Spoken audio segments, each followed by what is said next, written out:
I see. Thank you so much. The Adventurers Guild has been overwhelmed these days. No worries at all. We've always valued the strength of adventurers. Given the current situation, it's vital that we all work together. Since we're facing the same enemies, I'll send you the intel we've collected on the Abyss so far. Then we can take a look at how to coordinate our efforts. All right. Thank you so much. Hi, Catherine. It's us. Got any new commissions? Ah, you two have come just in time. I've got some good news. The Pyro Archon has finished assembling her forces and stationed them all across Natlan.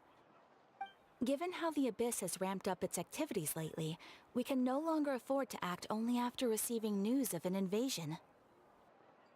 So the Pyro Archon suggested that the Scions of the Canopy and the Adventurers Guild focus on collecting and disseminating intel. That way, we can stay informed of everything that's happening across the land. Once we receive word of enemy activity, we can notify the nearest camp and the stationed forces can take immediate action. Yes, precisely. This should also allow us to focus on gathering information, rather than running around and trying to tackle everything at once. So please also take a chance to relax, you two. You've been working hard these days, and this will be a good opportunity for some well-deserved rest. So that's the plan. Whew, we can finally stop and take a break. Paimon knows that. It's not like Paimon just wanted to lay here and do nothing. The movements of the Abyss are always unpredictable. There have also been times when it suddenly became more active in the past. The people here generally see it as something like an acute natural disaster. Once the disaster is over, everyone will return to their normal lives. We just all hope that day will be sooner rather than later. Oh, right. Most people have no idea just how bad the situation has gotten in the Night Kingdom. Oh, hey, Kachina! Are you feeling better now?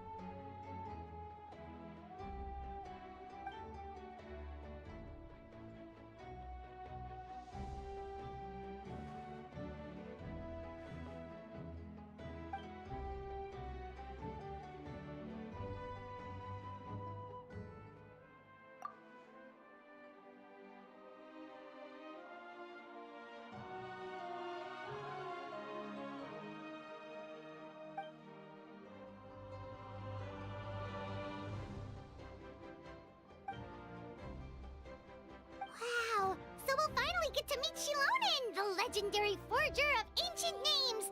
Paimon still can't believe anyone could forge those things.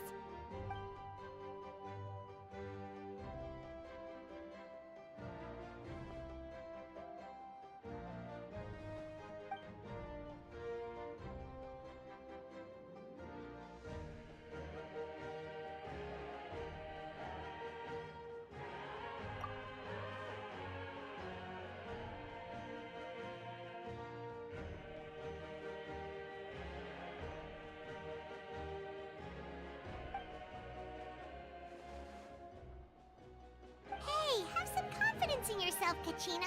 After all, you're already a victor of the Night Warden Wars.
Ah, yes, so I've heard. So young, and yet you've already got quite the reputation. Wait, are you Outlanders? Yep, we're travelers who just arrived in Natlan not too long ago. No, I mean, I was aware that you're travelers. It's just no one told me that you're Outlanders. No, the only thing she said is that a new hero had pledged himself to the plan. But we'd need to forge an ancient name to ensure he'd be able to return safe and sound. And she did mention that it would be quite difficult to forge an ancient name for them, but at the time, I thought she was just commenting on my skills. But I seem to understand where the true difficulty lies now. Oh, I wouldn't go that far. I'm used to it, really. I just need a moment to process things. The Pyro Archon's requests are always difficult to fulfill, and we used to argue a lot. Honestly, it's probably for the better that she didn't bring this up at the time. Anyway, I can't argue with her if she isn't here, and it'd be pointless to take my anger out on someone else. But, just because I understand her rationale doesn't make me any less upset, after all. She must have known that forging an ancient name for an Outlander is an impossible task. It's impossible? As you probably know, an ancient name is a symbol of a hero's spirit and glory, which grows even richer and heavier as generations of successors inherit it.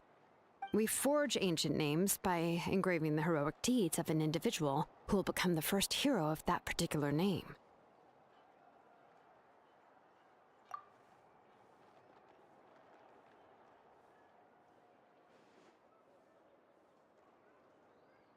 But they were all performed outside of Natlan, correct?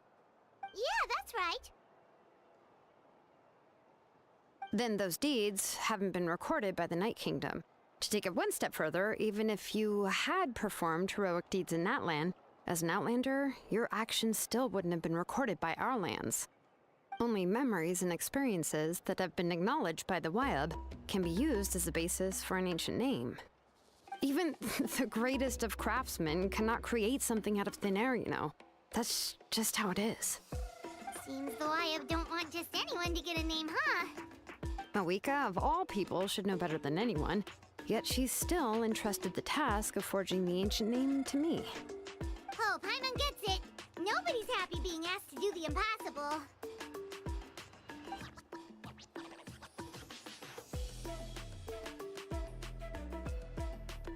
Ugh, don't remind me.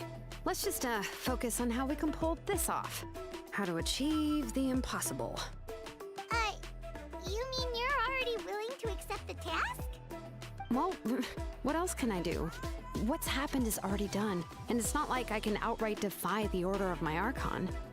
If she gave me this order, then she believes the ancient name is an indispensable part of her plan, and that I'll be able to find a way to make it happen. In other words, the order is an affirmation of my abilities. Oh, not only has she accepted the task, but now she's looking for silver linings?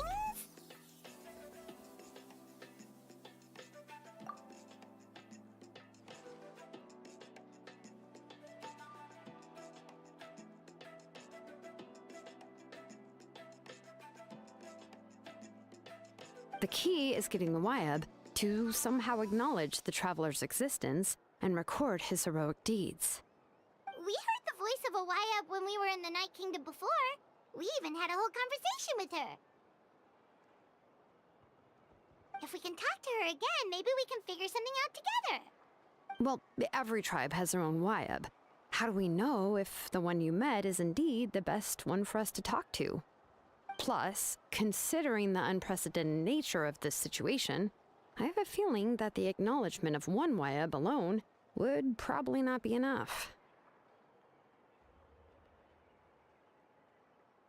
I don't know. That requires a level of knowledge that I do not possess. We need to find a consultant who's an expert on all things Night Kingdom and Wyab.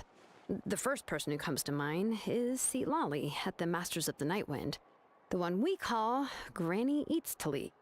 Oh, we've heard that name before.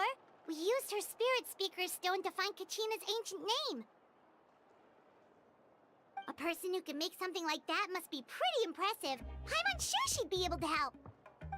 Still, she's older now and quite eccentric. It's hard to even book a meeting with her, given that she's constantly holed up in her room and doesn't like to be disturbed. I've heard that to get her help, you have to be extremely patient with her and know how to keep her spirit up. I hate to break it to you, but... Huh. Why is that? I mean, didn't she already help you before? And you even managed to save Kachina. Well, yeah. At the cost of her Spirit Speaker stone being split into two.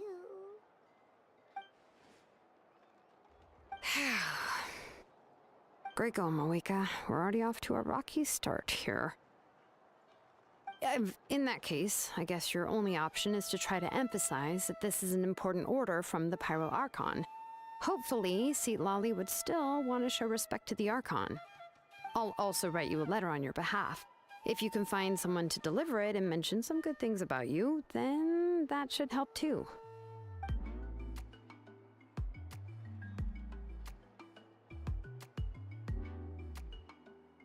Paimon sure hopes a Hal won't interrupt when he's talking, though.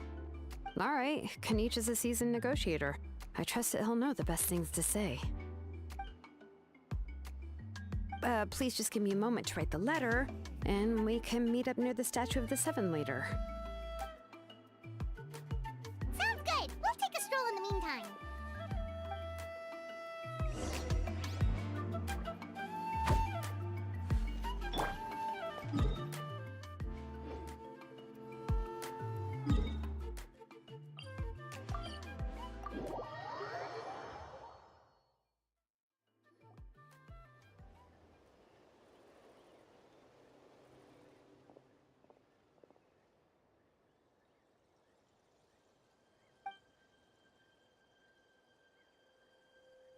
I'm sorry to put this on you, Kanich. It's just that you're probably the only person who knows how to deal with her.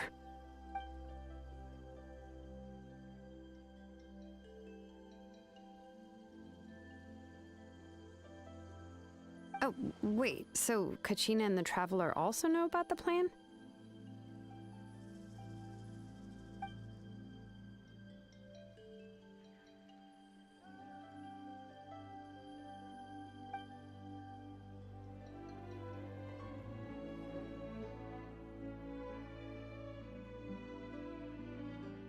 Right. She mentioned there are 6 heroes and that Xilonen is one of 4 that have already been acknowledged. Oh, well, then I suppose there's no need to keep any secrets between us. Having companions walk by your side is perhaps the best solace when facing such a bleak reality.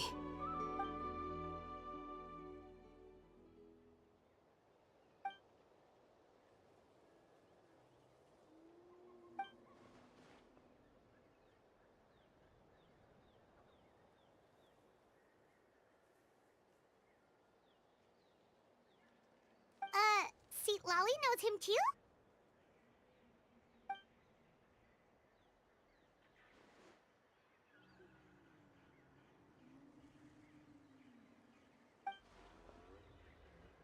Given how the Masters of the Nightwind love to babble about dreams and revelations, they're already a pretty strange bunch to most. I've never met Auroran, but if they consider him the odd one, he's got to be pretty far out there.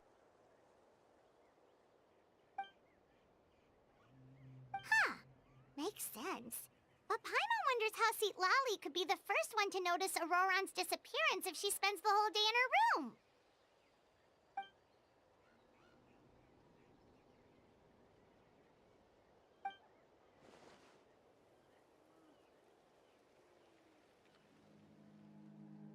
Huh, so if I'm following, you mean we'll help her investigate Auroran and the captain's whereabouts?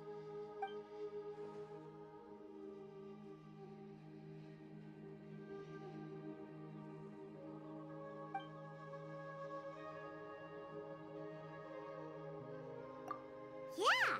Plus, we kinda owe her one anyway to make up for breaking the Spirit Speaker's down. This is a pretty well thought out plan.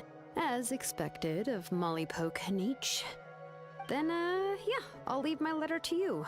Let's hope Xilonen can meet at the stadium in 2 days.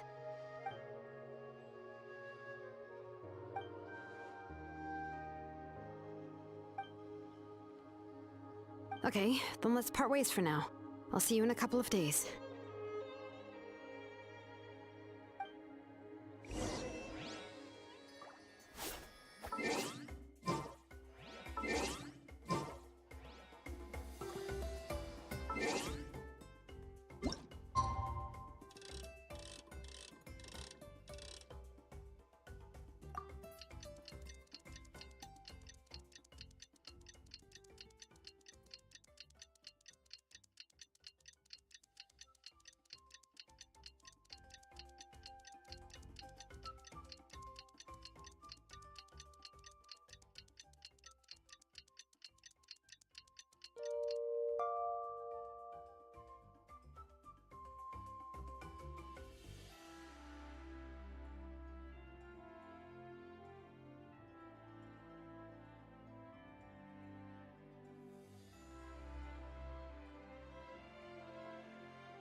Oh, it's time to meet up with Xilonen. Let's ask her how things have been going.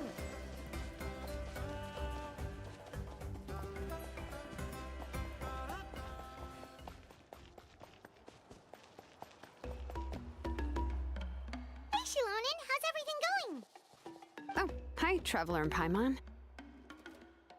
I have bad news. Xilonen did not reply to our request, although I suppose I'm not too surprised. Huh?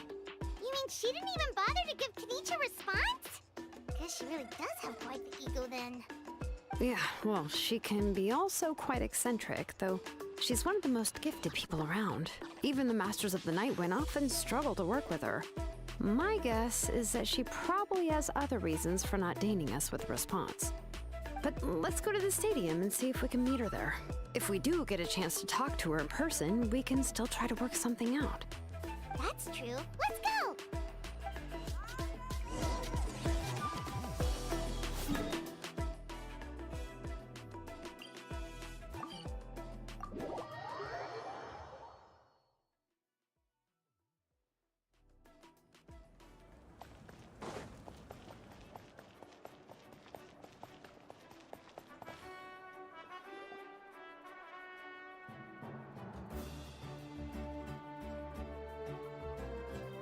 Paimon doesn't see anybody. Seems she's just not gonna show up, huh?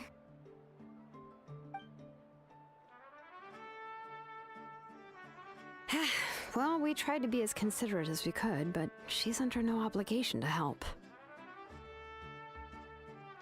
That might be true, but this is still a request from the Pyro Archon, right? Shouldn't a subject always answer the call of their Archon? A subject? Well, if you ask me, I'd say we're all more like friends with the Archon. Yes, Mawika is our leader, but that doesn't mean there's any kind of tall barrier between us and her. The only thing is that she often has very high expectations of us. Huh. So even though she's super powerful, it sounds like she's actually pretty down to earth and easy to get along with. Unlike that old hag Granny Eatstily, right? Does she think she can ignore us just because she's famous? You all talk about her like she's some kind of huge deal, but she didn't even bother to reply to our letter! Seriously, if she didn't want to come, she could at least let us know. If that's what aging does to you, Paimon never wants to get old. Oh, really? So, that's how you see me? Huh? Who's there? Who's talking next to Paimon? Oh, don't mind me. I'm just a disgruntled old hag, right? Come on, relax. I'm sure my bark's worse than my bite. Huh? Xilonen. Wait, you're Xilonen? You're Granny Eatstily? Yes, Granny Eatstly. But Put emphasis on Eatsley, not Granny. Ah, you must know this trope from light novels, surely. They use it all the time. The young man who's actually the oldest person in the room. The girl next door who turns out to be a seasoned veteran. The wise sage who looks like a little kid. Oh, wipe that look off your face! You've seriously never seen an older lady that doesn't look her age? Okay, well, don't go thinking it's a trick either. See? I'm barely wearing any makeup. Did I forget to mention, she's called Granny, but she's actually pretty young. It was an honest mistake. I guess we've just gotten used to it. I'm sorry. So, how old are you actually? What? How dare you? Don't you know it's rude to ask a lady her age? Paimon really didn't mean to offend you, it's just that your case seems really unique. Oh, Paimon just wanted to apologize, but now she's putting more and more of her foot in her mouth. Really, Paimon just got a little mad since we thought, well, you were gonna leave us out to dry. It was my idea to invite you here, Seat Lolly. So if you're upset, you can just take it out on me. All right. I was only joking. I didn't mean to chastise anyone. There's really no need to take all this so seriously. If anything, I'm gonna feel awkward if we keep this going. I received Kenichi's letter and was planning to attend this meeting. Since I had already decided to come, I figured there was no need to draft a reply that simply said, "Understood." Besides, just showing up is the most important part. No? But, of course... It's also natural for people to get held up by one thing or another as they're trying to leave the house. It certainly was a bit awkward to see that everyone else had arrived before me. At first, I was thinking of quietly sneaking over, but since you were already here waiting for me, I started to think about how I should phrase my apology. Only to hear you all talking smack about me. Anyway, that's the whole story. Honestly, it's not like I owed you an explanation anyway.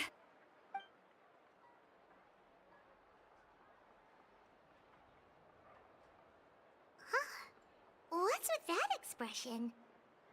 Was she feeling embarrassed just now?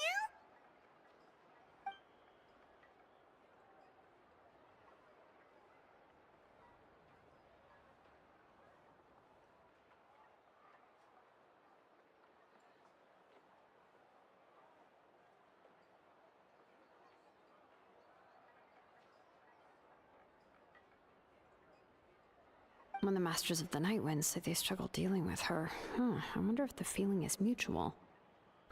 She seems to be pretty awkward herself. Everything she does and says seems a little forced. Anyway, Xilonen, I heard that you require my help in crafting an ancient name. Correct. The situation isn't like anything we've handled before. Let me explain. I see. So Mawika has asked you to forge an ancient name for an Outlander. Well, that would be a first. And you've also heard all about Auroron. I must say, he's always been a good kid. I can't see him joining the Fatui of his own volition. He must have been coerced somehow.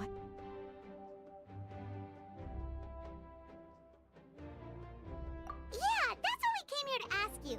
We'll help bring Auroron back if you help us solve the problems of forging the ancient name. What do you think? I suppose I'll just call you Traveler for now. Traveler, come here. Let me take a good look at you.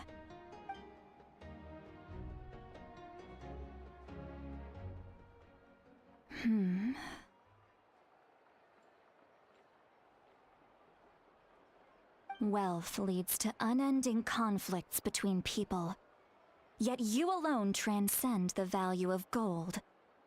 Baleful thunder and wrathful waves bring terror to mortal hearts.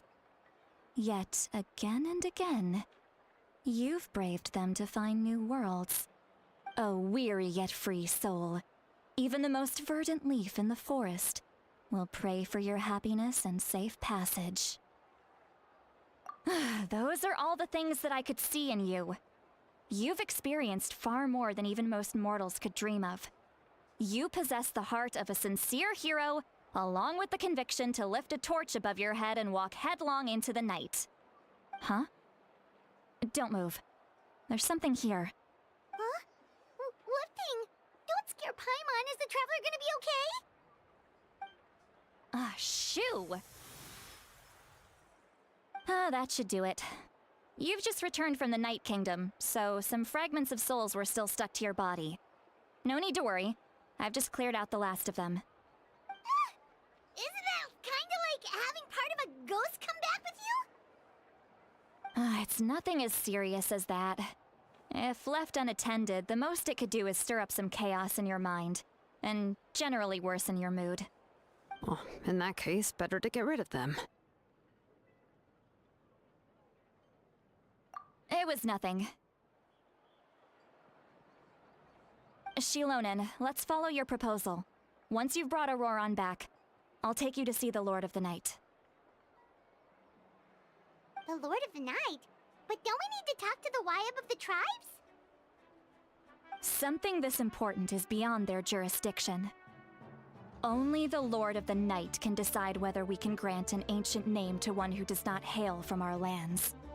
The Lord of the Night is an ancient entity that rules over the entire Night Kingdom, constantly borrowing the power of the sacred flame to combat corrosion from the abyss. Oh, so you're basically saying it's even more powerful than the Wyab of the tribes. Well, that sort of makes sense, being the Lord of the entire Night Kingdom and all.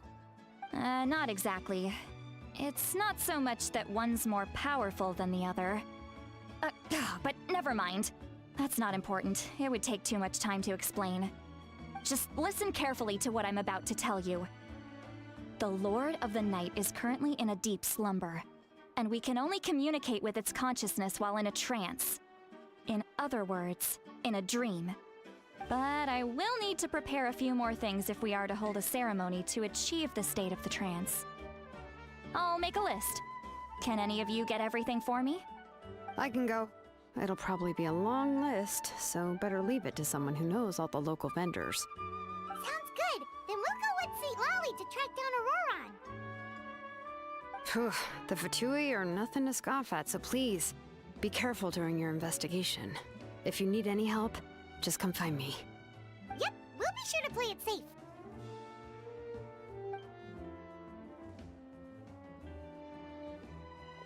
All right, now it's time for us to catch that brat and bring him back.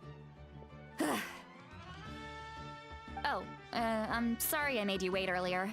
It was actually because I decided to swing by Auroran's place to look for clues. He has always lived alone, and I found a broken jar in his house. There was also something off about his phlogiston aphids, which I assume is because their keeper has been gone for quite some time. And interestingly enough, I saw some slash marks in the house that did not match any of our local weapons. My guess is they were left by Snezhnayan arms. Oh, sounds like the Fatui broke into his house and took him hostage. But why would they kidnap a kid who just spends his days living in the country and raising aphids? He's only in his 20s. What would they want with him? That's not to say that I believe he's totally innocent, of course. Since he's the only one who was kidnapped out of everyone in Natlan, he must have done something to attract their attention. In any case, we'll get to the bottom of this once we manage to get him back here. I'm truly sorry to put you two through all this trouble with me. But please help me get him back. You can count on us! All right, then let's start by heading to where Auroran was seen last.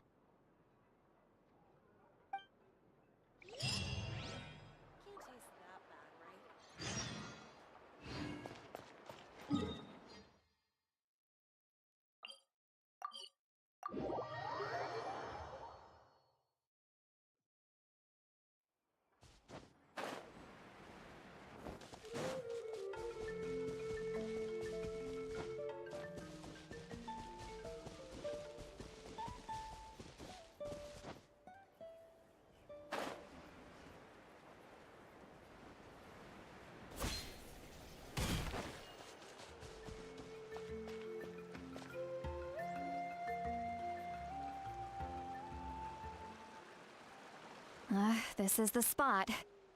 An eyewitness claimed to have seen Auroron speaking to some Fatui soldiers here. I don't know how much you're willing to believe me, but Auroron really is a good kid. I see no reason why he'd suddenly get involved with the Fatui. I'm convinced that what the witnesses saw was actually the Fatui coercing him, or perhaps trying to extract information. However, I doubt anyone would believe me, given there are no signs of a fight. Didn't Kanich say that she's a big name in Natlan? Feels kinda weird to see her so frustrated and helpless like this. Auroron? Well, he was left at the side of the road as an infant, and the people of the tribe took him in. You could say that everyone had a hand in raising him. He learned a lot from us, and once he reached adulthood, he built himself a house out in the countryside. He spends most of his days growing vegetables and raising aphids, living off of what he harvests from the garden. He's always been such a good kid. He would even get his friends to deliver whole bags of fresh produce to my place.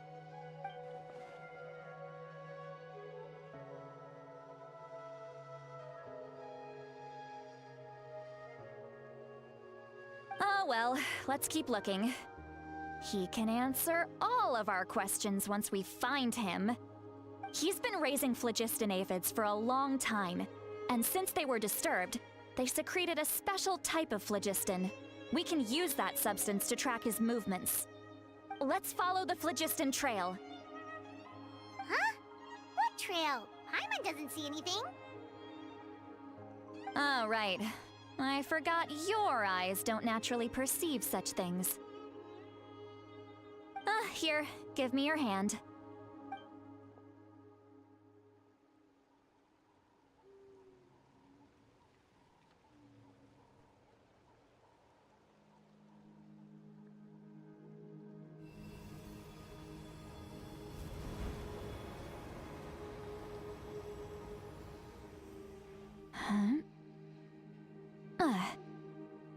How about now? What do you see?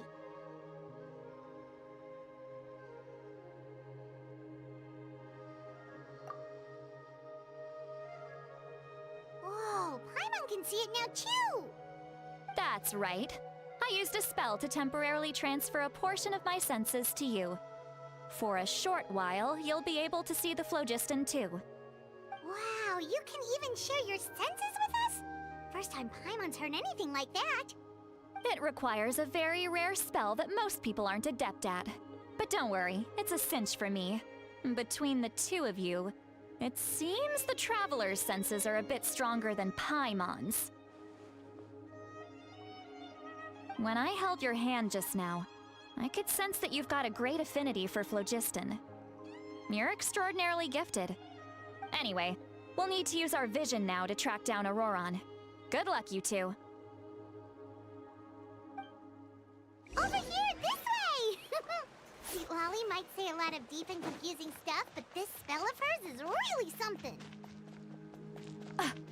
What was that? Oh, Paimon was just complimenting you. Really?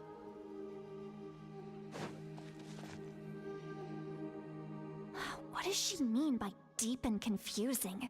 As far as elderly shamans go, I'd say that I'm already pretty easy to talk to. Is there any other old hag who's as fluent in the language of the youth as me? But is my way of speaking still not trendy enough? I've already tried my best to match their speech patterns. But given the looks on their faces just now, or perhaps I'm still not fashionable enough? But that can't be, right? Don't tell me they're still getting the impression that I'm super old-fashioned. Huh?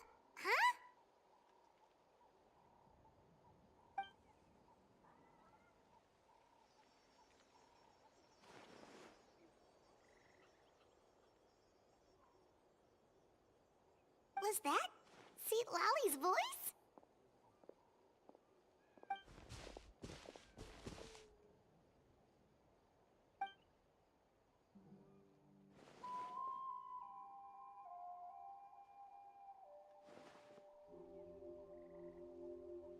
Now that I think about it, it's a good thing I found some helpers this time. Some things are best done with the help of friends.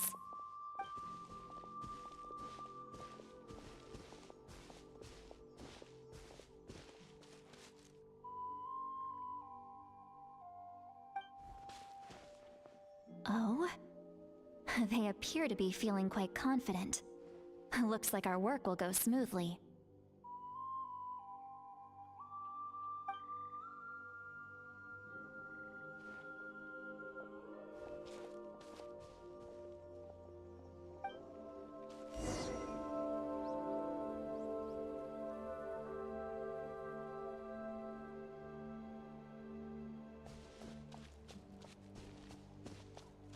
Hey, looks like there's a new camp over there. Let's go take a look. That little brat. Yep. Judging by Paimon's experience as a guide, it definitely looks like people set up camp here. Wait. The phlogiston here is a bit odd. Let me see. Paimon sees a small shape here. Could it be some sort of symbol? This is a distress signal for the Masters of the Night Wind. Only someone from our tribe would recognize it. So Auroron was indeed being threatened. We've got to find him. Fast. Leaving such a subtle mark implies that he was trying to be discreet. In other words, he was probably under the Fatui's watch. If they notice us, we can just charge in and fight them to the death. But what if my darling grandson is also there? I can't have him caught in the crossfire. No, I've got to be careful. Otherwise he'd get hit as well.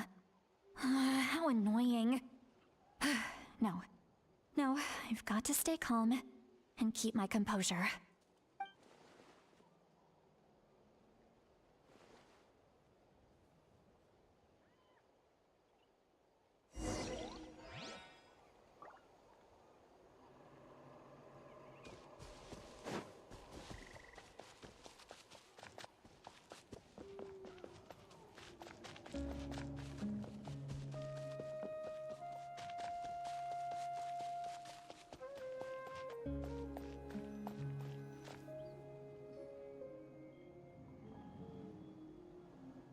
There are traces of people staying here too. Wait a second. The phlogiston around here is jumbled up. I can also smell a mix of elements in the air. Pyro, electro, and some other elements as well. Kanich told us that you were super amazing. No wonder you can sense so many more things than us.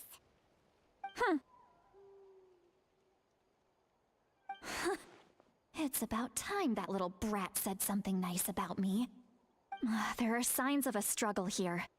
Judging from what's left on the scene, there must have been a fight. But after that, the factions seem to have gone their separate ways. Both the phlogiston and the elemental traces in the air support that. Do you still remember the little mark we found before? Paimon's thinking, what if Auroron wanted to leave another distress signal, but was caught by the Fatui?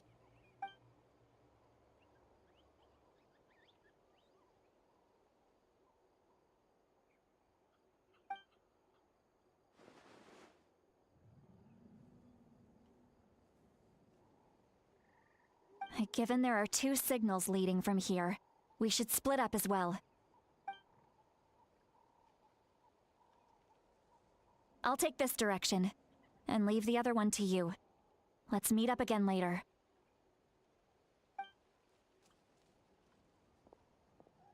Auroron, what the heck were you doing? It's one thing to trouble me, but now I had to bring other people into this as well. You little brat. And off she goes! Traveler, did you hear all of that as well?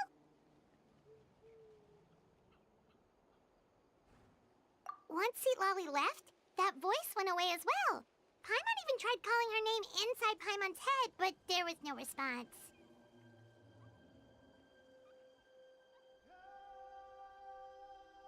So you were thinking the same thing! Paimon also thought that if we could hear what she was thinking, then she could probably also hear what we were thinking in our heads.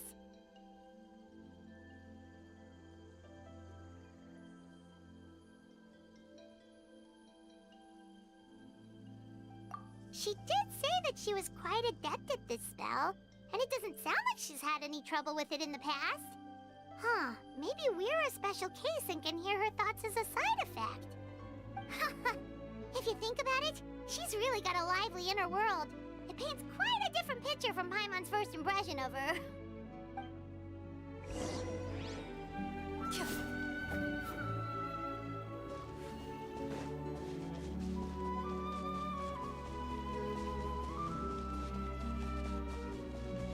Paimon sees some traces here. Let's follow them and see if we can find anything up ahead.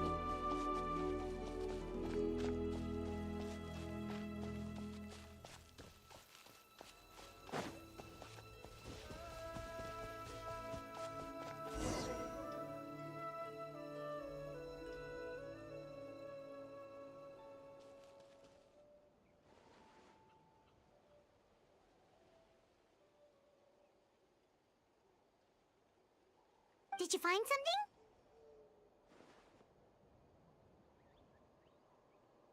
Huh. So we can't tell where Auroron might have gone from here. That's weird. The phlogiston trail suddenly stops. We can't make anything of these footprints either.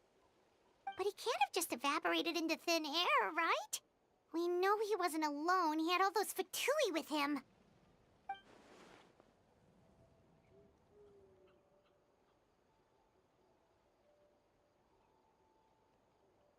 So, you can hear the sounds of the wind from beneath the earth.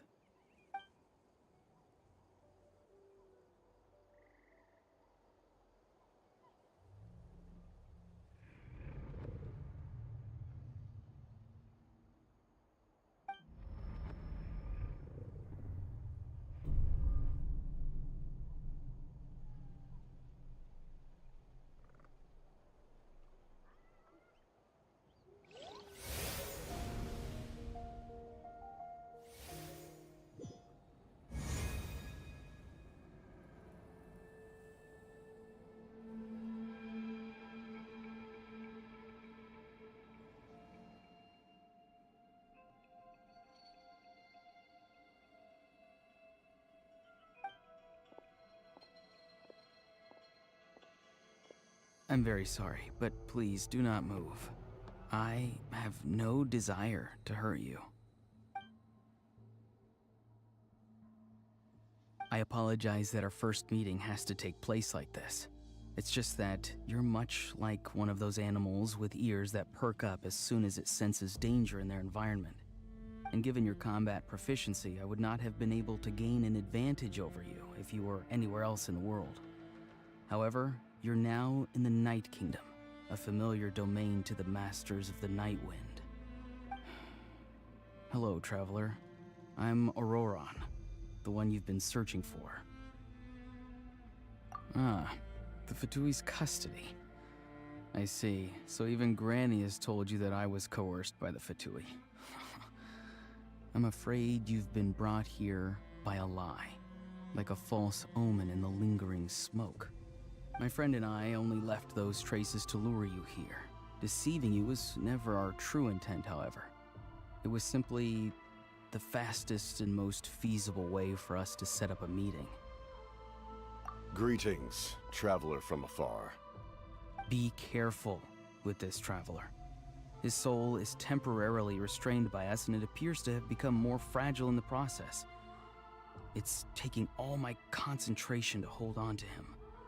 It was I who tasked Auroron with leaving the traces to lead you here, and I who used the Master's ritual to bring your soul to the Night Kingdom. I've heard much about you from the past encounters you've had with my colleagues. Given the present situation in Natlan, I would like to sincerely request a formal meeting with you, in person. I will use the opportunity to explain my goals and motivations to you, as well as why I mistrust Malwika, the Pyro Archon. I believe there is little reason for you to blindly follow her plan. If you would like to hear our intel, then find us to the east of the stadium. But remember, not a word of this to anyone. I would like to avoid any further conflict. You will see me again once you return to reality. No matter what I say, please, help me keep this a secret. This is all to avoid dragging Granny into this conflict.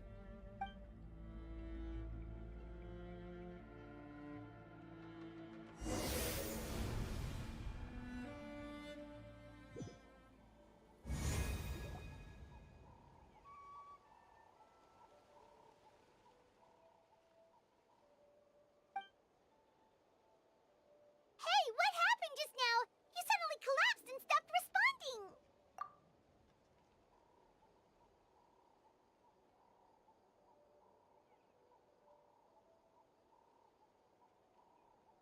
Hey, why are you sitting on the ground? Are you okay? See, Lolly! He froze for a moment and then just collapsed to the ground.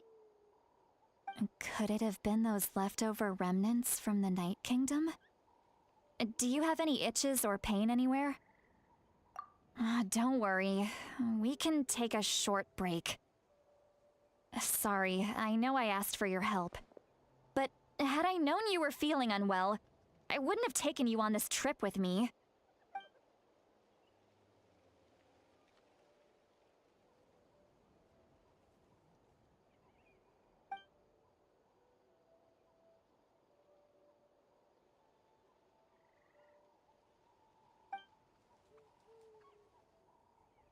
If you're feeling sick, you should just say so. See, Lolly should be able to, exorcise any ghosts or weird stuff that you picked up in the Night Kingdom. A seasoned traveler must know the importance of not pushing yourself beyond your limit. If you need anything from me, just say the word.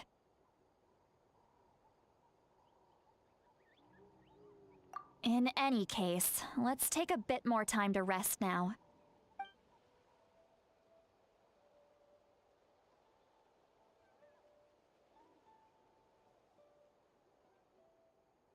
Need to be more careful next time. Feeling better yet, Traveler? All right, let's get ready.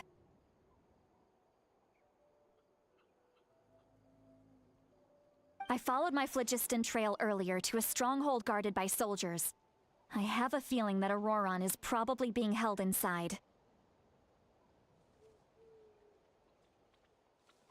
Oh, so it's close by. Then let's head over right away. Well, I recruited you to be my helper, which means we're in this together. Like the wind and the clouds. We either move as one or not at all. But if you want to make it up to me, then just be sure to fight extra hard when the time comes.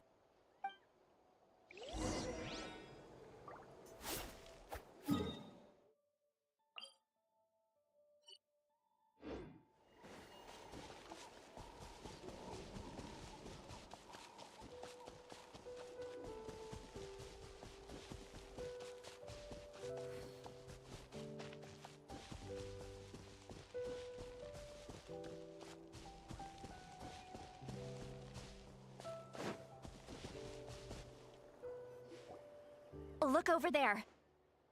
Huh? I don't think she sees someone in the middle of the camp. That's Auroron. So he really was taken by the Fatui.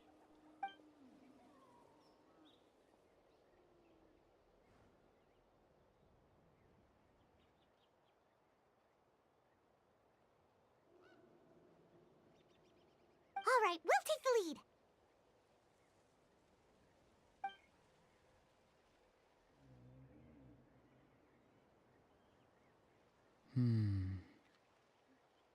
Hey, quit daydreaming. Don't you have work to do? I cannot see the sun.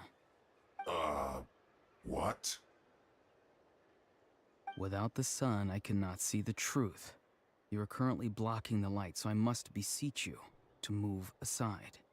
Huh? Okay, Mr. Philosopher. That's enough mumbo-jumbo. Wow. I'm going to rip that guy's head right off. See, Lolly's struggling to control her temper now. Are you ready? Let's go kick their butts!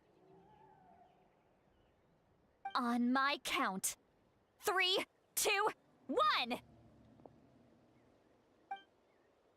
Still trying to resist? You've got no idea who you're up against! Into the shadows.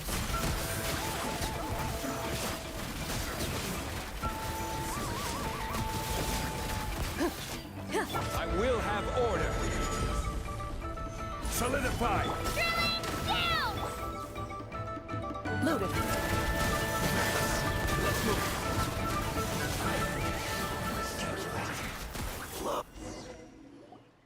Auroron! Granny! Paimon knows she's called Granny Eats to Leave, but it's still kind of weird hearing someone actually call her Granny. And greetings to you too, Gramps. What did you just call him? Gramps? Is that not right? You're Granny's friend, are you not? You seem to be approximately the same age as her, so I figured you've got to be Gramps. How many times have I told you? It doesn't work like that. There are a lot of people who look about the same age as me. You can't go around calling everyone Gramps or Granny. Oh, wait. He's not a child, is he? Don't tell Paimon he's one of those people who look like an adult but are actually only 8 or 9 years old. Oh, your words have pierced my heart like a thorned vine. Given how hard those thorns are to remove, I may just need to find a pair of tweezers. Why are you so upset? You can just say yes or no. Of course I'm not a child. It's just Granny always taught me to show gratitude where it's due. And since the Masters of the Night Wind raised me collectively, I basically see everyone above a certain age as an elder I should look up to.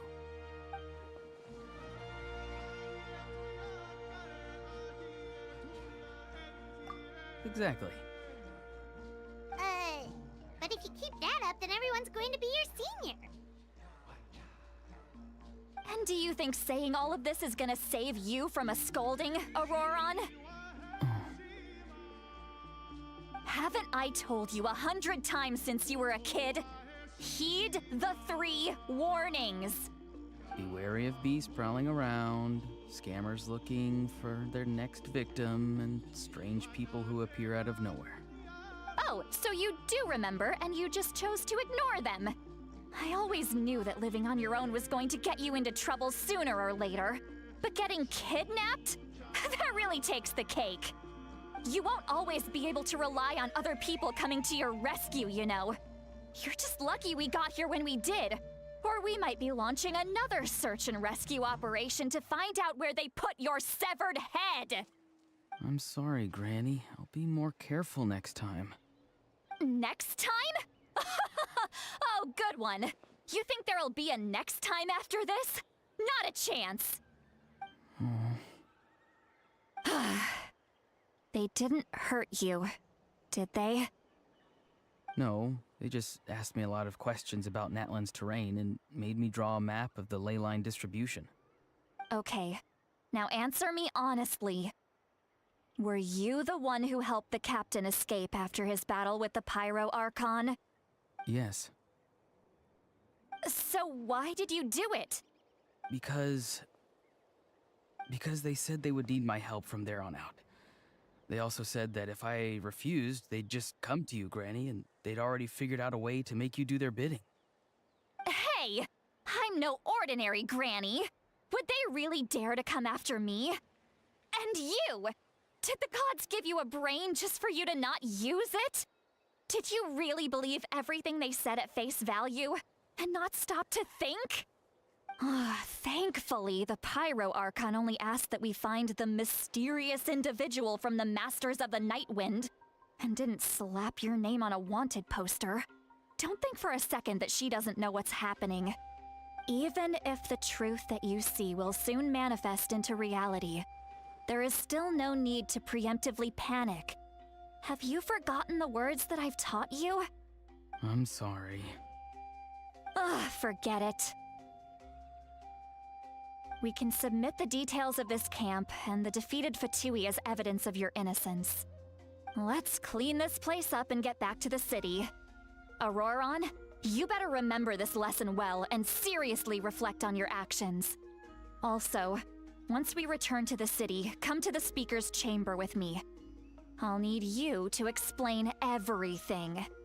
Sounds good. Should I bring some of my homegrown vegetables as well?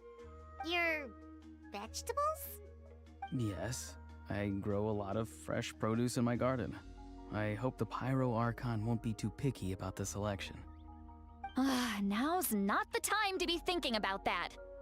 If you do come face to face with the Pyro Archon, the first thing you should do is... Recite the 3 warnings. Huh? No! You should emphasize that you were not in cahoots with the Fatui! How exactly did the Masters raise this guy? Oh, right.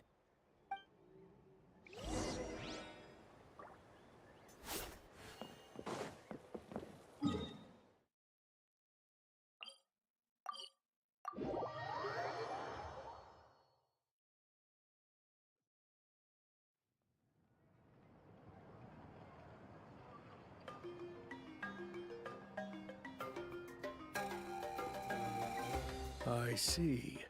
So Auroron came to the captain's rescue because he promised to help him in exchange for Xilolen's safety. That's right. I'm sorry. Now that you know Auroron was only trying to protect another member of his tribe, could I ask you to petition the Pyro Archon for her forgiveness? We'll give her a full report. We'll let you know once she's reached a decision. Will I need to stay here? Technically, yes. But if Miss Xilolen is willing to serve as your guarantor, then we can release you from custody. Sure. I'd be happy to do that. I don't have any more time to waste here. I still have other things to do. Understood. Thank you very much. Mr. Auroron, please report back to the Speaker's chamber as soon as you've received notice of the Archon's decision. I understand. Thank you. And thank you too, Granny. Well, at least you won't need to hide your face anymore.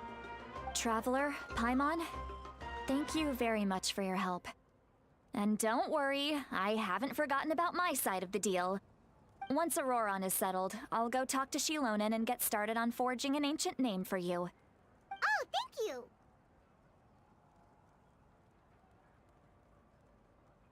You scratch my back, I scratch yours. It's as good as done. You can just go twiddle your thumbs or something while you wait for the good news. Bye for now. Come with me, Auroron. We've got to find you a place to stay for the night. Goodbye, Gramps.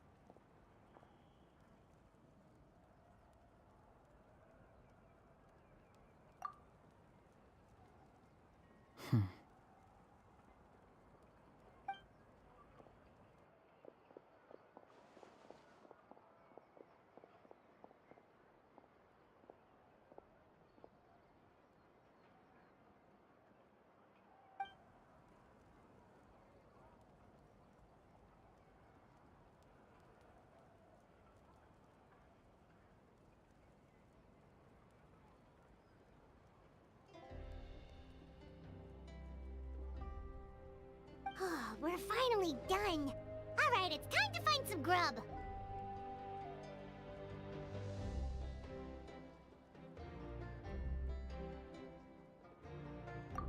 Huh? What is it, Traveler?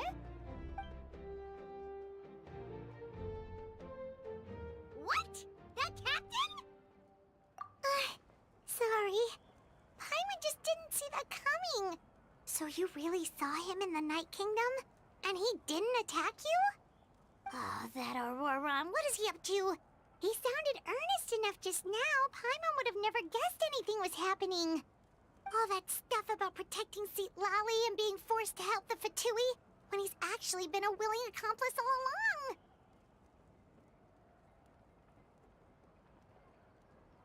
Yeah, you're right. Still, Paimon appreciates you telling her about this. Paimon will support your choice no matter what, so if you want to go, we can go together. We still have another whole day before the meeting, so we'll just meet with them when the time comes.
Weird. Paimon doesn't see anyone.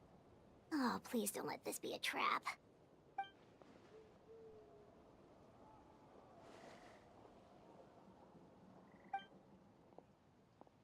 What was that? Good evening. Nice to see you again.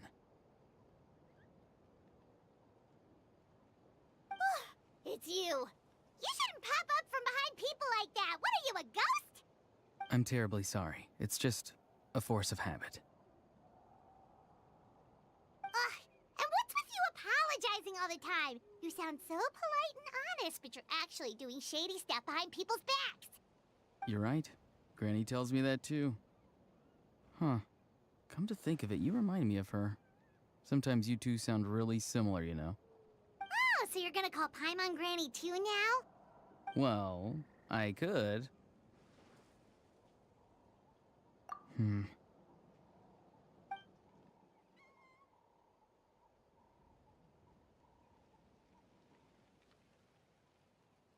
It's all clear. Over to you. Excellent. The fact that you showed up proves that I was right about your character. Yet, there's been a lot of talk about you. Child told me that you're passionate about the unknown and willing to take risks. Rather than facing you as an enemy, I would much prefer to bring you to my side. If we allow the current state of things to continue, we will inevitably clash, and that's a scenario that I'd very much like to avoid. I've long heard of your exploits across the nations. Though you have crossed swords with my colleagues many times, I know that you are by no means an unreasonable person. And once you've learned the truth that the Pyro Archon Malwika would never willingly share with you, you may just find it in your heart to consider my proposal. I assume you've already been informed of the Pyro Archon's plan. In order to defeat the Abyss and save Natlan, she still needs 2 more heroes to appear. Wait, how did you know that? Never mind. Guess that's not important now. I've long kept a close eye on her plan. To be frank, it's an exceedingly risky plan. Will the heroes really appear? And even if they come to her, will their power be enough to drive the Abyss back? If any part of the plan goes awry, all of Natlan, even all of Teyvat, will pay for her mistakes. Now, you may have been led to believe that this is the only plan available to her. But what if I told you she's had another emergency plan all along, the details of which she has chosen to keep hidden from you? An emergency plan? Yes. A way to keep Natlan intact, even if her original plan fails. But given the painful cost of its execution, she has chosen to keep it as a mere backup plan.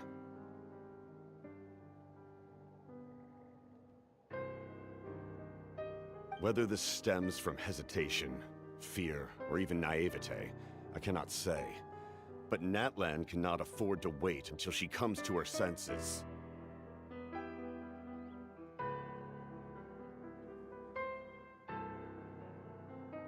My fear is that given the enormity of the decision, she will be reluctant to confront the dire reality we face until it is too late. There will be no time left to execute the backup plan, and all of Natlan will be lost to the abyss. We have to make the decision for her, here and now.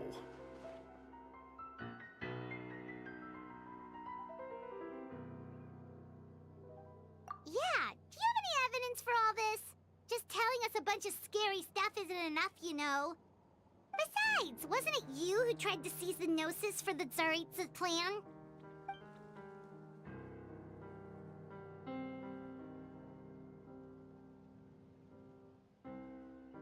I knew you'd be clever enough to see. That's right. I did not seek the Gnosis for the Tsaritsa. Since I was defeated in battle, I must put to rest my thoughts about the Gnosis. But even so, my desire to save Natlan remains unchanged. And now, I have found a new way to solve the crisis. We can implement it immediately if we reach an agreement. Someone's here. Huh? The captain disappeared! Something is rapidly approaching. Oh no. Something? Bad news, chump. It's your granny. Oof. Xilonen? When did you get here? I knew something was amiss after we were separated. Hidden ceremonial tools, an unconscious traveler. I must say, I'm very curious about what you're up to. How dare you go behind our backs like this, Auroron? Colluding with the Fatui? Really? Oh, here we go again. Cat got your tongue, huh? You really think you can avoid a scolding just by staying quiet? I'm not trying to avoid anything. Oh, and now you're talking back. Well, go on then. Explain yourself. What the heck are you up to? I'm sorry, Granny. I feel so guilty. You! That's it! Where are my tools? I swear if I don't teach you a lesson right here and now, I'll... Wait, Xilonen! Please, calm down. We, still learned a lot of info, didn't we? Like the fact that the captain isn't trying to seize the Gnosis anymore. So, maybe just save the scolding for later, okay? Listen well, Auroron. You're only getting out of this now because of the Traveler's plea. This isn't over. You hear me? You're right, Traveler. Let's go. We can discuss this more back in the city. You two keep an eye on Auroron for me, okay?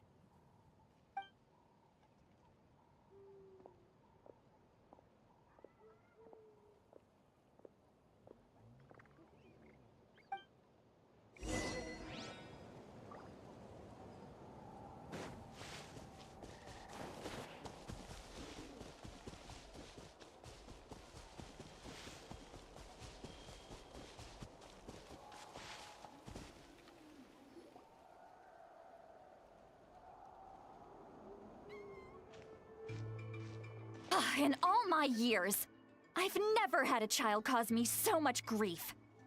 Do you seriously not see what's at stake here? You've got a head on your shoulders, Auroron. Use it! Why did you help the captain? And I want the truth this time. No answer? Think you're being smart? Then let me ask a different question. What does the captain want? What is his purpose in Natlan? Really? You're just going to stonewall me?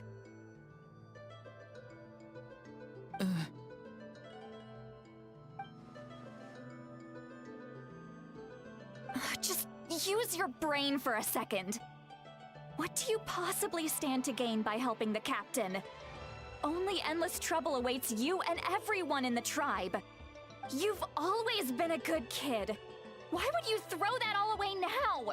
If you're worried about something, just talk to me. Granny would much rather we had a conversation instead of constantly clashing like this. Why is he staring at us all of a sudden? I'm sorry that you have to hear all this.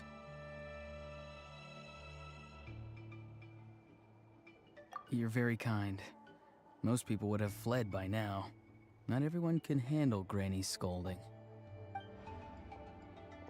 Oh? You dare gossip between yourselves instead of listening to me? You... Sorry, Granny. Sorry, Granny. Sorry, Granny. You know what? Fine. I'm perfectly aware that everything I say goes in one ear and out the other. You're all grown up now, so why would you listen to an old hag like me? You say all the right things, but then you go and completely ignore me. Well, if that's how you're going to treat me, you can stop sending Aoife over to my place to deliver your stupid vegetables! I don't need anything from you! Who's Aoife? A delivery person? That's irrelevant. The point is, he hangs out with this kid, so he must be no good. You kids get to a certain age and suddenly act like you know it all. There's nothing I can say to get through to you. Auroron, if you're still thinking about that so-called duty, then please, just forget about it. The ley lines did not fall to this state because of you. And we've long closed the book on that incident. Seems they've started talking about some kind of tribal history. I'm starting to get lost. That's not it, Granny.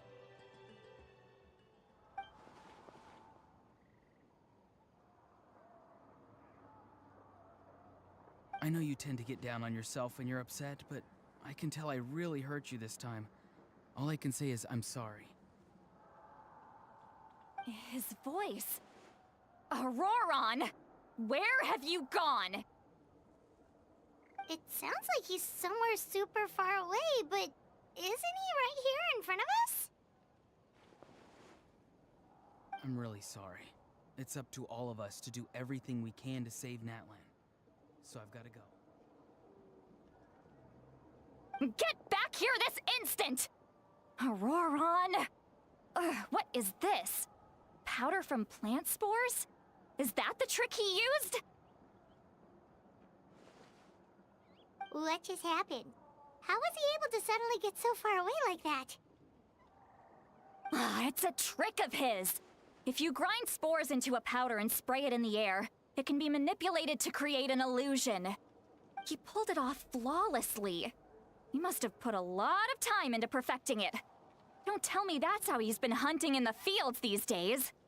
Couldn't he have picked up something more useful? Little brat. That's it.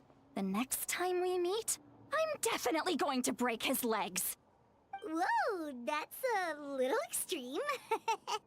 But still, why does he feel like he needs to run from us? If his goal is also to protect Natlan, then can't we work together? I'm sorry for interrupting your conversation with them earlier. But even if you'd been able to hear them out, there's no guarantee you would have gained anything substantial. Auroron probably did everything he could to get away because he knew I'd get the truth out of him sooner or later. That brat. I swear.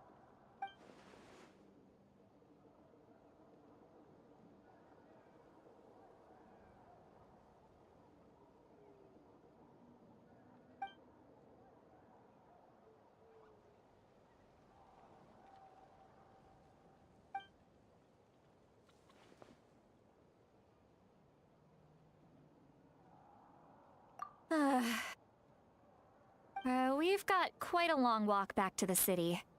Let's take our time. It'll give me a moment to figure out how to explain all this.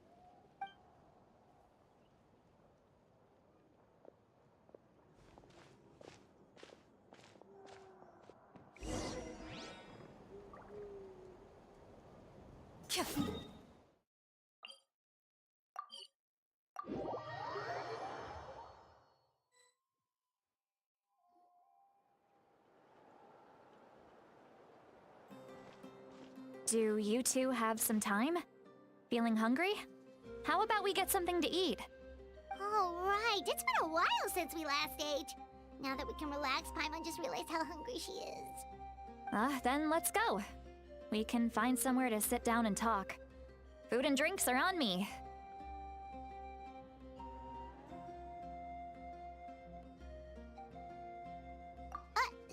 Really? You're not gonna take her offer?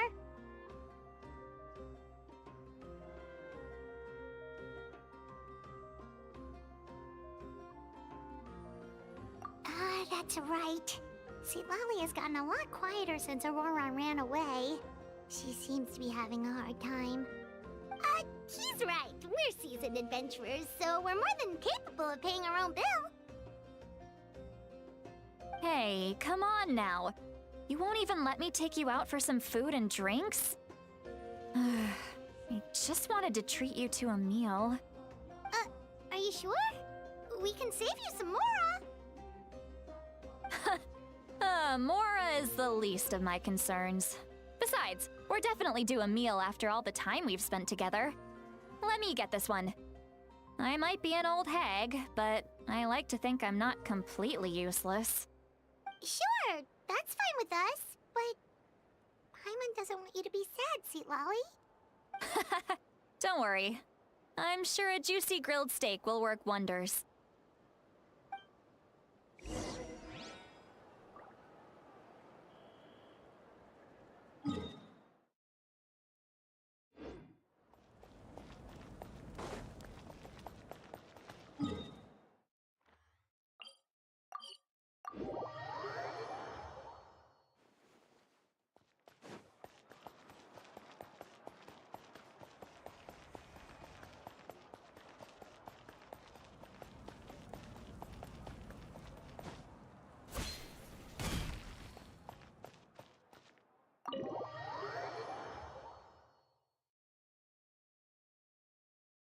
So it can't be.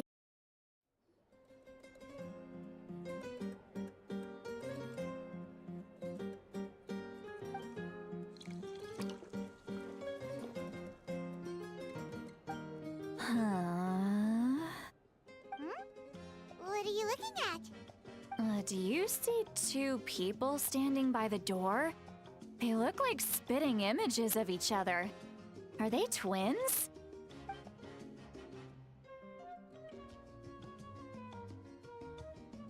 But Paimon only sees one person there.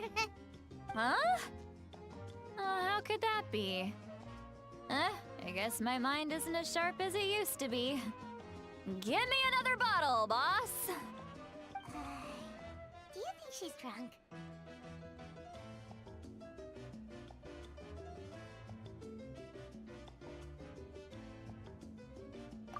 There you go, miss.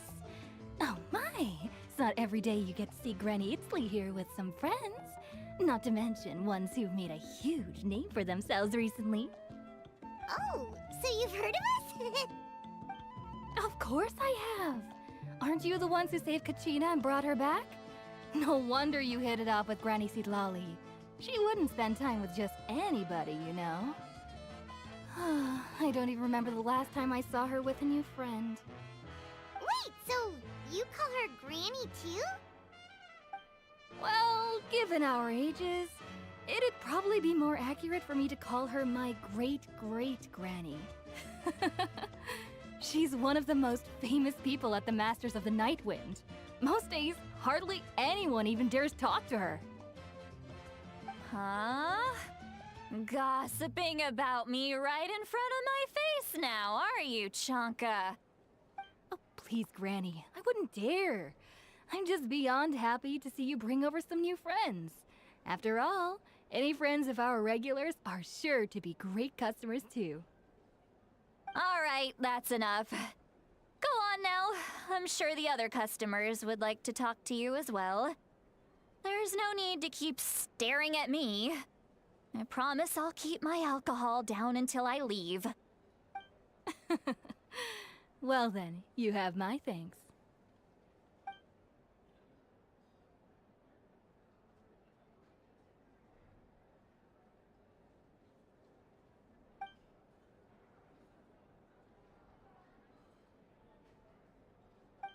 Seat Lally? Seat Lally? Who's that? You got some gall calling me by my first name. Let me guess. You want to test your skills against Granny Eatsley, don't ya?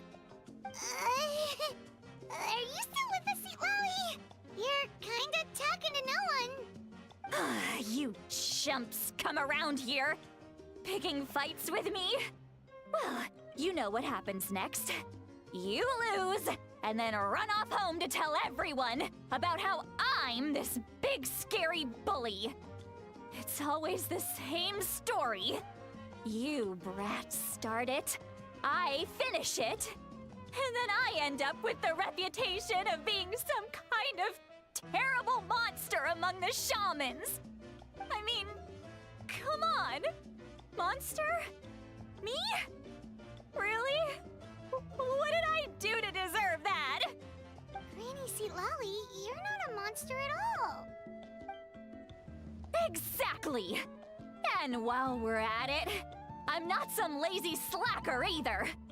Between meditation, advising the chief, and speaking with the Wyab, I actually have a pretty packed schedule, you know! Oh yeah, and I have to mentor all the new kids! Hey, new kid! Yeah, you! Don't play dumb. Didn't I teach you how to find phlogiston? You see? I know my stuff. I'm a good teacher. You tell him. That's more like it. About dang time someone showed me a little respect. Yeah, Granny's a hard worker, all right. You can always rely on old Granny.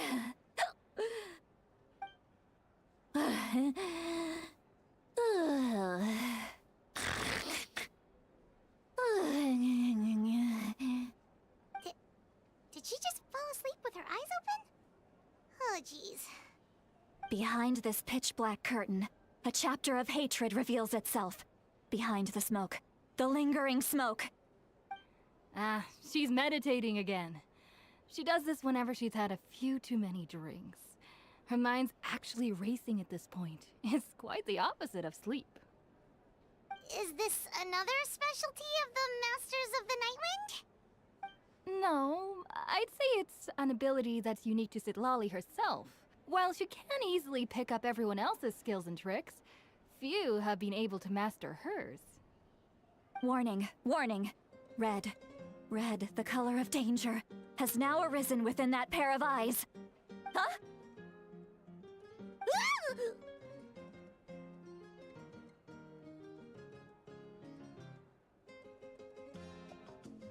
Traveler? Paimon? What's wrong? I'm gonna hurl. Hang on, just keep it in. Phew. Okay, it's passed. That was a close one. You had Paimon worried. Paimon really thought you were about to barf all over the table just now. How embarrassing. I'm sorry you had to see me like that. That's never happened before, I swear. I've never thrown up, not once.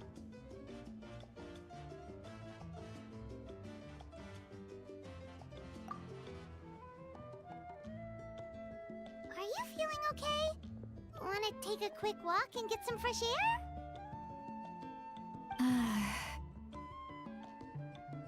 There's so much that I want to say, but I can't. Why not? Of course you can. Just say whatever's on your mind. Please, Paimon, it's not as simple as you think. We've only known each other for a few days, right? What would you think of me if I were to start dumping all of my complaints on you after we've only just met? Oh, Paimon gets it. You're hoping that we wouldn't think less of you no matter what you're about to say. No, that wasn't my point at all. Seriously, don't you youngsters know anything about shame? I'm talking about shame! I've lived all these years and still can't get rid of it! Surely, you know the feeling too? Actually, about that.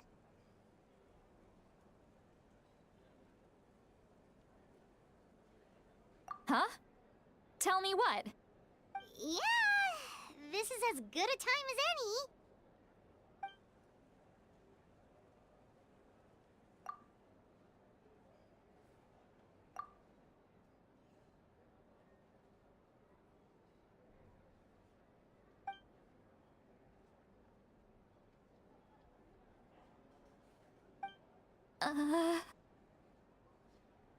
So, you heard... You heard my... It's okay, Xilonen. You had every right to complain about those things. I can't take it anymore! Why do these things happen to me? Hearing me mumble under my breath is one thing, but hearing what I mumble in my own head? That's too much! It's just like when you're rolling on the floor in your pajamas, but you forget to lock the door, and someone bursts in to deliver cabbages and sees the whole thing! So that, happens to you a lot. It happens to people in general, okay? Doesn't matter if you're 200 years old or 1,000 years old. Everyone rolls around in their pajamas sometimes. I was just picking something generic. Take a walk with me. I have things to share with you. Looks like she's completely given up. Like those criminals who just confess everything and accept their fate.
Right here!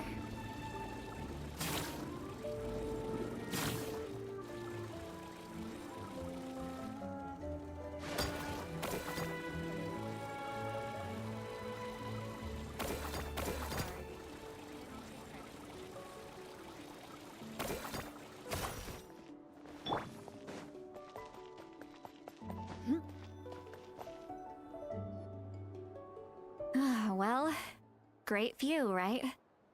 I love coming here by myself. Wow, it's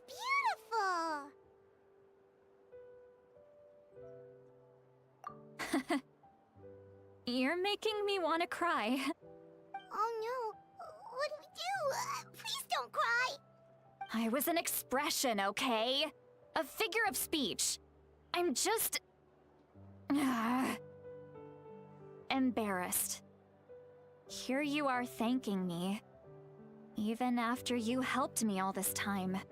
Let's just have a casual conversation. It's easiest that way. Really? You don't seem like the kind of person who keeps things casual.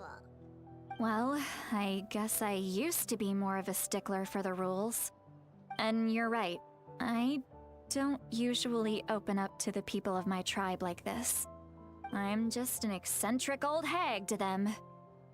That story's been passed down so long. It might as well be true. But you're just a regular person.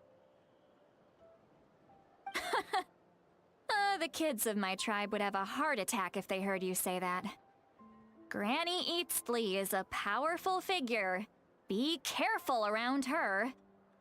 That's what they'd say. are powerful. Are they afraid of you? Some are. Others are mad I always come out on top. A few decades like that, and people stop knowing how to deal with you. What about you? Are you scared of me? We don't find you scary at all. Huh. That's because you're not from my tribe. You don't know how many delusions of grandeur I've destroyed just by existing. I make people realize that no matter how hard they work, they'll never become a living legend like me. Oh, not to brag or anything. Maybe it's hard to believe. Just pretend I never said anything. We believe you. Xilonen has full faith in your abilities, and Auroran didn't seem scared of you. He thinks of you as his granny, right? Yes, but Auroran's a special case. Mawika already told you about her plan. And you've given so much help to Auroran and me. You deserve to learn the full truth. Auroran's not like other people. As I mentioned, he was abandoned as a child. The reason being, his soul is incomplete. The Masters of the Nightwind view this as a bad omen, capable of bringing about illness and misfortune. No one knows who his parents were. He was just left on a rock in the wilderness. It's a miracle he wasn't devoured by some wild beast.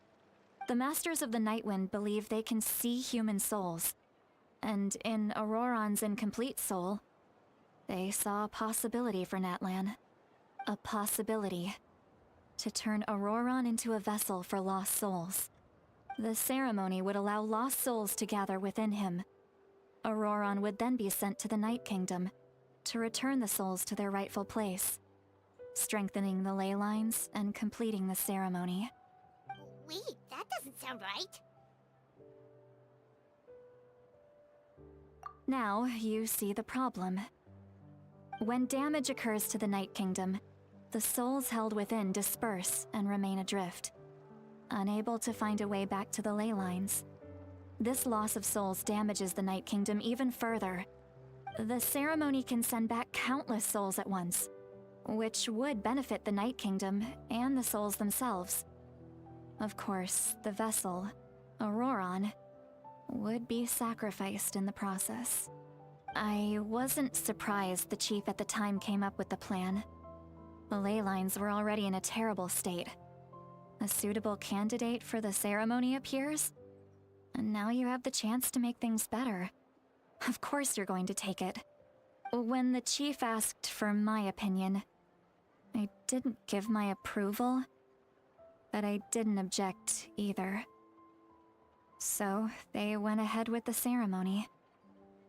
It failed, and Auroran escaped with his life. Pathetic, isn't it?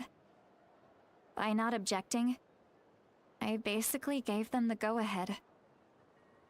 Maybe they didn't have my explicit approval, but it's not like I did the right thing.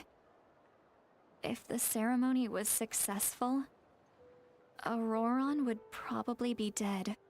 Of course, in my tribe, death is rarely something to fear. But what kind of message would we be sending by sentencing a newborn to death?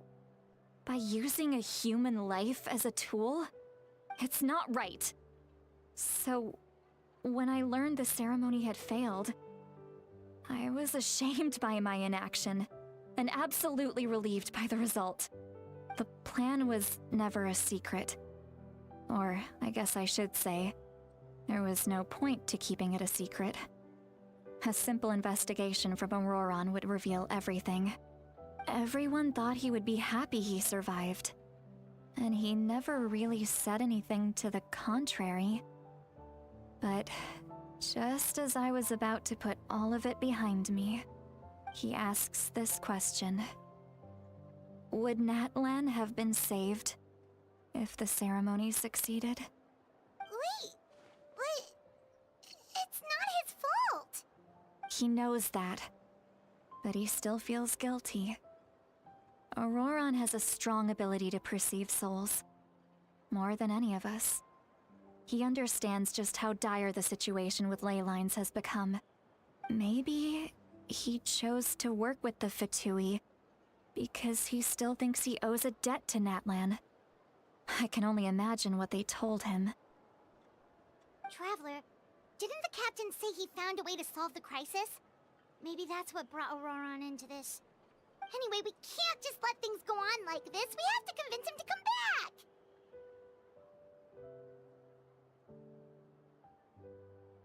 You don't look so good, Xilonen. Maybe you should head back and get some sleep. Probably drank too much. It's okay. The fresh air is doing me good. Okay. Forget that. I need to go home. I hit it a little too hard.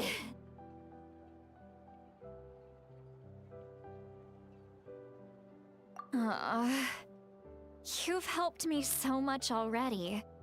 How do I even begin to thank you? Hey, we're friends, aren't we? Besides, you already said you owe us a favor, so you don't need to worry about us. Good point. Well, I'll go home and get some sleep. We can figure out our next move in the morning.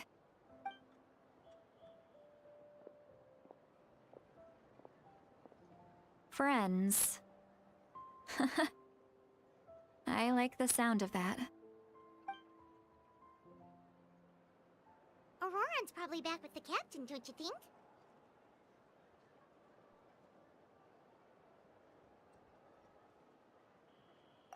You mean about the backup plan? Do you really believe what the captain told us? Yeah, you're right. We should just go to her directly. But she's probably asleep. We can find her first thing in the morning. For now, let's...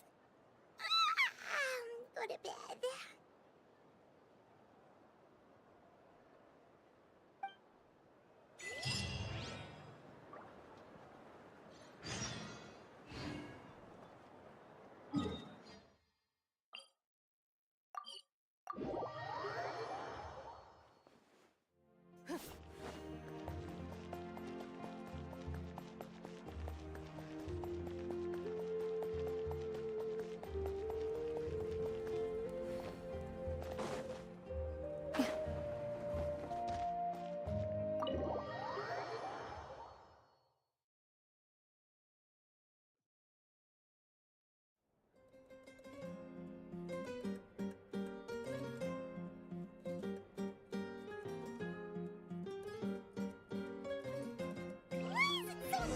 Outside.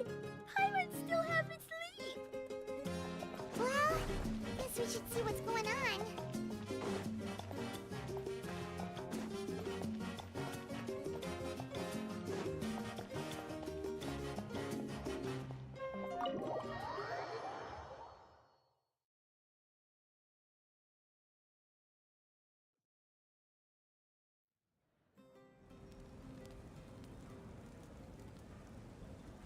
You're already here. I was just about to come get you. Wow, you're up early. That's impressive, especially after all the drinking last night. Let's not bring up last night. I'm embarrassed about the whole thing. Anyway, I was also woken up by the commotion. Looks like all the warriors from the stadium are on the move. I heard many areas have been attacked by the Abyss, including the Masters of the Nightwind. I need to head back right away. The Abyss attacked again? Are you sure you can handle it on your own? Do you need our help? I'll be fine. We also have the support of the warriors stationed at the various outposts. Given the quick response, things shouldn't get too serious. The stadium could always use more manpower, so you should join the forces here.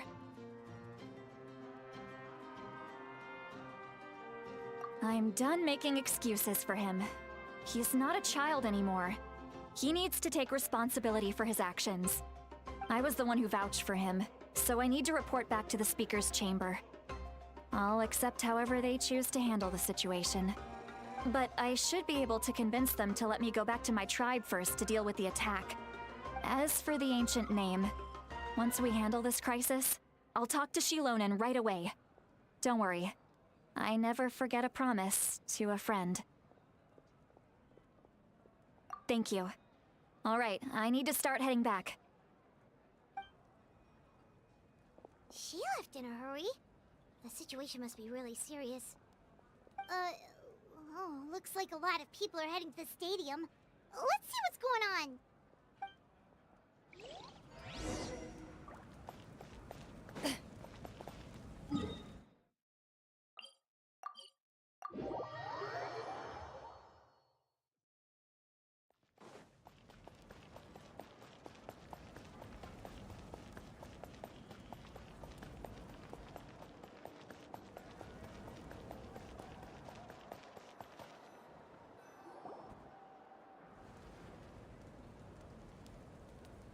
Traveler, over here!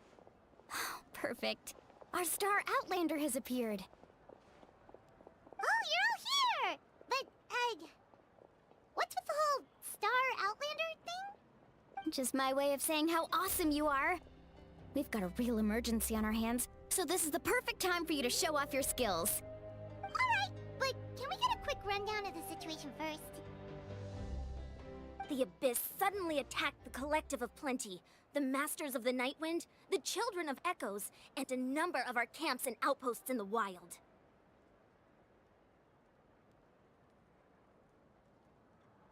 Yes, and the attacks are increasing in frequency.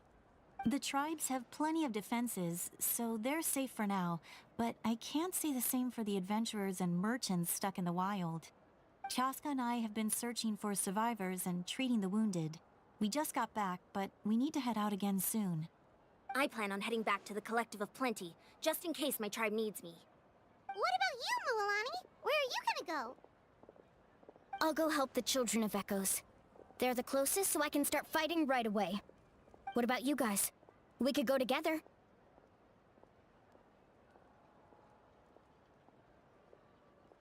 Yeah, that does sound important. No worries. Just leave the Children of Echoes to us. Who knows?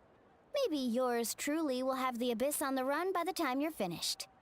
That would be pretty great, actually. I hope my tribe gets through okay. It'll be fine. Your tribe doesn't do all that bodybuilding for nothing. Let's part ways here for now. And most importantly, be careful, everyone. Oh, and some of us need to avoid getting contaminated by dangerous-looking substances. That will make my job a lot easier. Koichi, do we really have to do this now? It's alright. She's just looking out for everyone. Alright, let's hurry up and talk to the Pyro Archon so we can help the others.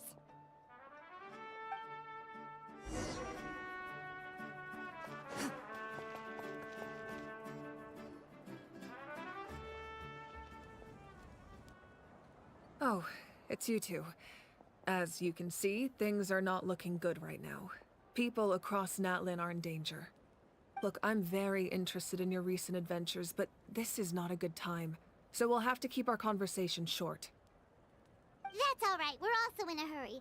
We're gonna go help the Children of Echoes after this. What?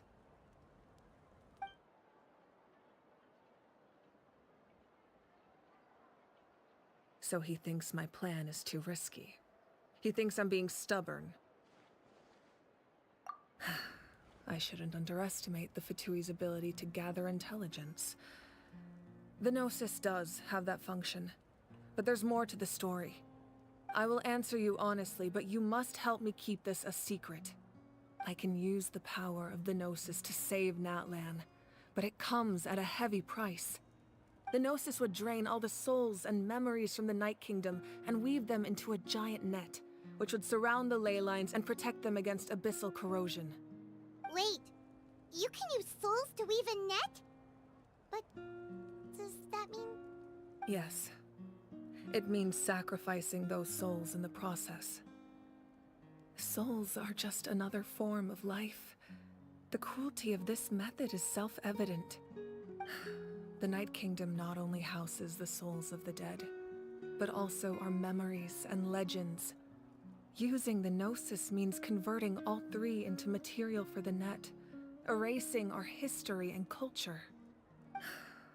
Even then, the net can still become corroded. If we cannot find a way to repair the damaged ley lines before that happens, then all those sacrifices are for nothing. Given the enormity of the price, it's a solution I refuse to consider right now. I want us to win, but I also care about how we win, and what that means for us in the end. Now it's true, both plans come at a risk, but after weighing our options, this is our best bet.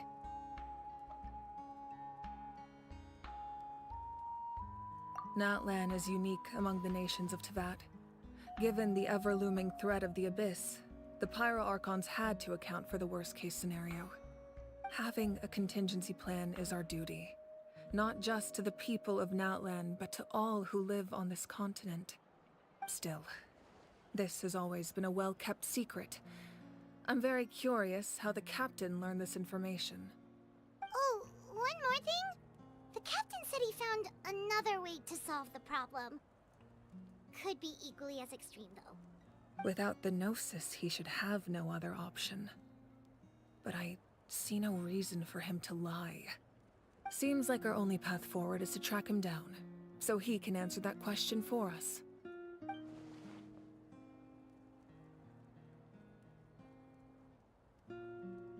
Judging by your expression, you must have doubted me, even if just for a second. Not even a little! We would never— Wait, what are you talking about, Traveler?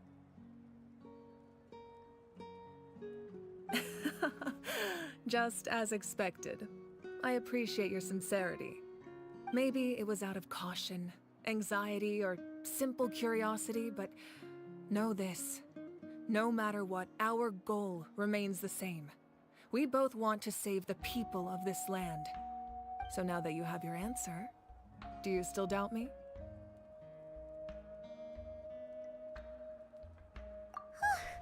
You scared Paimon. You've really got a lot of guts, Traveler. That's a good thing. Oh, and feel free to call me Mawika. It's what all my friends call me, and I like it that way. As for the captain, the intelligence officers we assigned to the Fatui should be back soon. We'll get our answer then. That's great! Sounds like we just have to wait a little longer. Not just yet.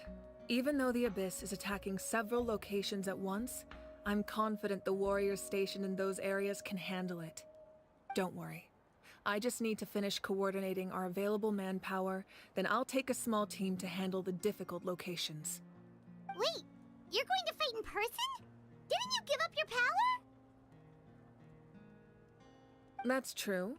I'm far less powerful than a god in my current state.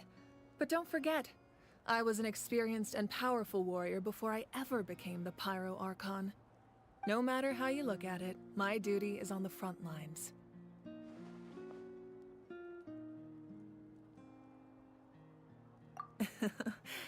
I just think there's strength in numbers.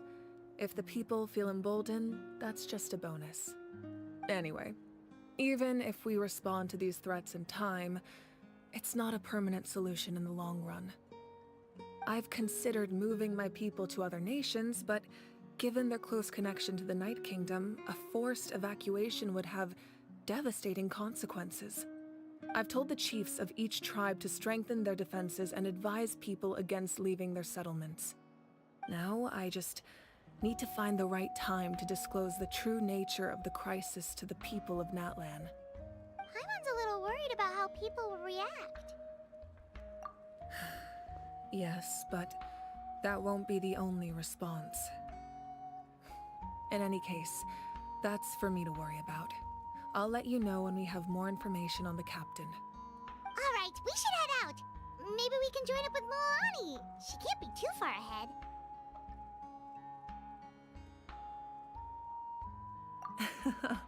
No need to worry about me.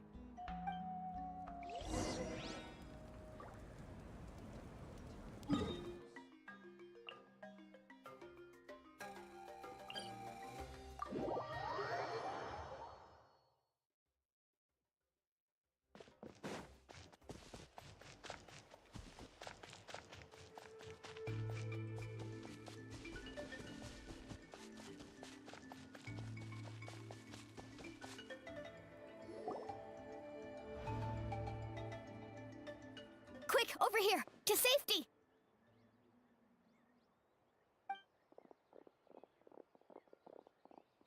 Kachina, how many people do you have left?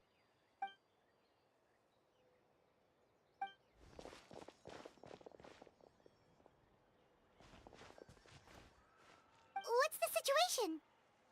There's a trapped caravan that needs our help. We need to rescue them as soon as possible. We'll go together.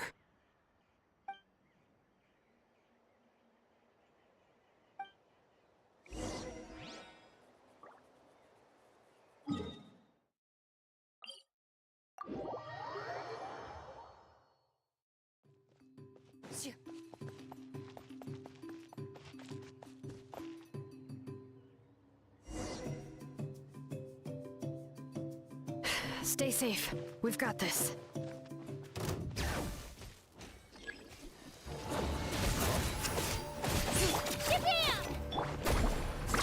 Amazing!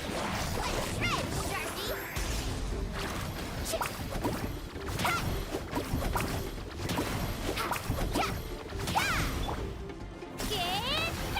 Propagate!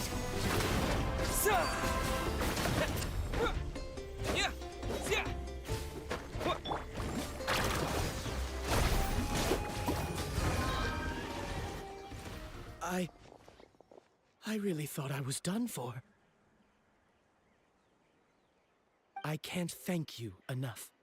Don't worry about it. We're just glad you're okay. Let's see. Your goods look fine too. Guess the Abyss isn't after Mora. That should be the last abyssal pylon near the Children of Echoes.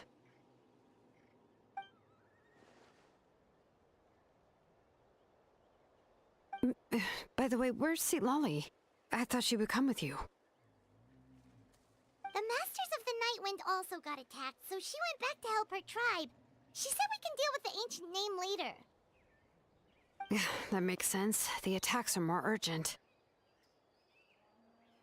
Alright, this isn't a good place to talk. Let's head back to the tribe.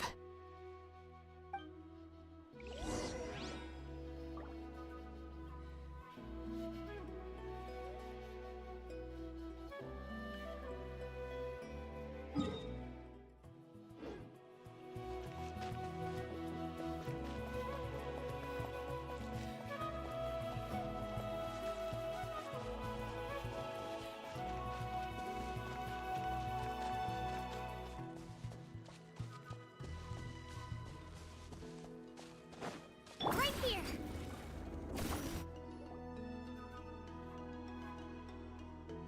Looks like a few people were hurt after all. Oh, I should have got here sooner.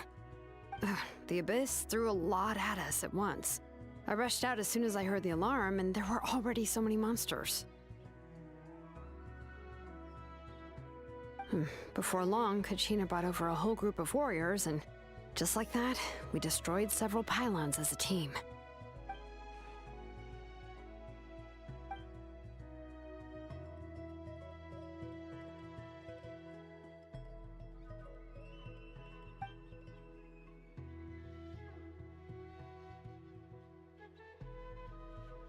You mean the situation in the Night Kingdom, right?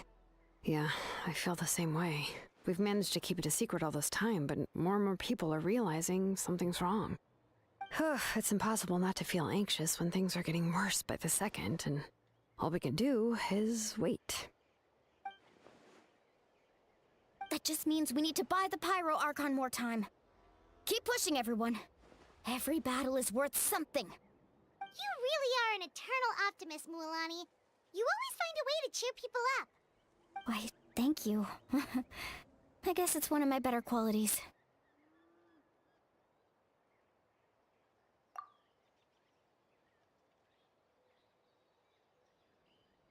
So, specifics aside, the Pyro Archon confirmed the Gnosis can resolve the crisis, but it comes at a huge price. And somehow the captain finds out about it, goes to fight the Pyro Archon, and calls her out for having a solution but refusing to use it. Honestly, if he has the same information as us, I can't really blame him.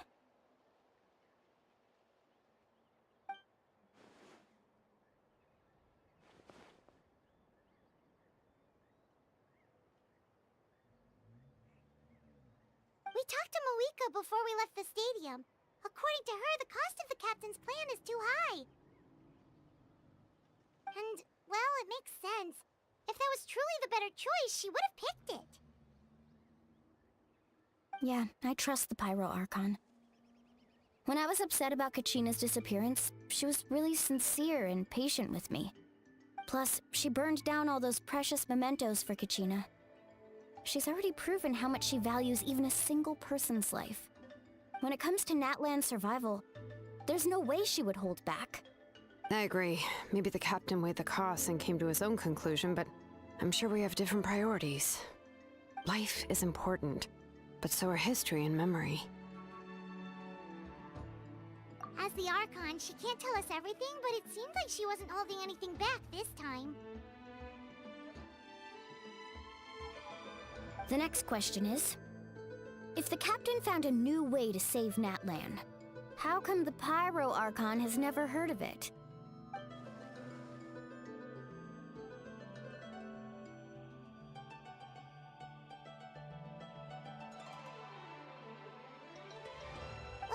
This is all super confusing.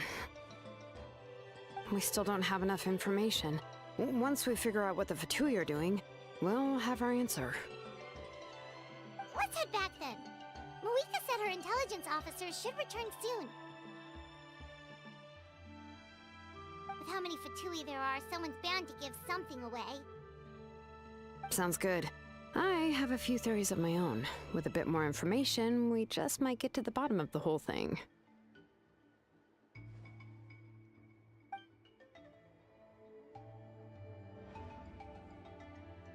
I was just about to ask. Count me in.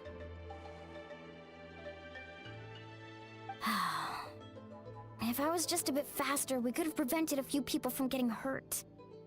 People who could help us in the next battle. It's all a chain reaction.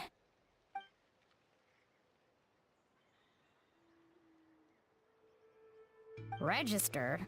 Nah. I'll just follow you around. You know, go where you go, do what you do.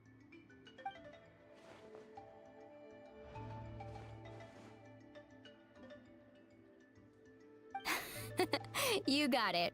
I just don't want to make the trip back. It's so far. All right. See you all later. Let's get together and celebrate once this is over. Oh, you betcha!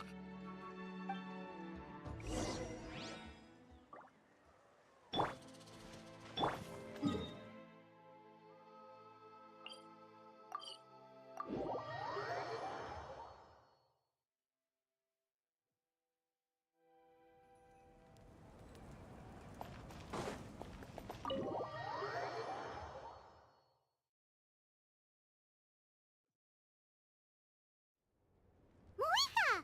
Oh, Chaska and Koichi are here! Wait, are you okay, Koichi? I'm fine. No need to worry. They ran into the Fatui while out on a mission and decided to follow them. The Fatui?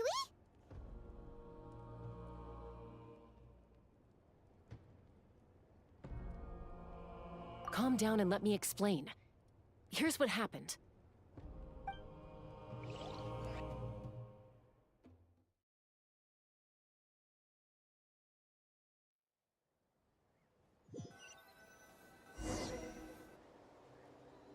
Watch out. It's the Fatui. Were they attacked by the Abyss? No, wait. It looks like they're protecting a group of travelers. Over there. Do you see? You're right. That's a traveling group from Natlan. Could they be trading for something? Let's keep observing for now. We're glad you're okay. Given the appearance of abyss monsters all over Natlan, you should cancel your journey and seek shelter at the stadium or one of the tribes. Thank you so much. I wish there was something we could give you. We don't expect anything in return. We were out on a mission and saw you being attacked. It was our decision to help. If you truly wish to repay the favor, you can keep this a secret. If anyone asks, just say you were saved by warriors from Natlan. Okay, we can do that. But We're not asking you to cover up our activities. We haven't done anything illegal. Our captain simply wishes to remain undisturbed. Nonetheless, the decision remains yours. If we wanted to keep you quiet, we would have employed a harsher method. got it. We'll get going now. Did you hear that? They mentioned a captain. Isn't that who the Pyro Archon is looking for? Exactly. We could be onto something big. Still, there was no trade. They were just helping people in need. I didn't sense an ulterior motive. I didn't believe the captain when he said he wanted to save Natlan. But based on what we just saw, it's possible he was telling the truth. Maybe we've been wrong about the Fatui this whole time. It's too early to say. Let's follow them and see what's really going on.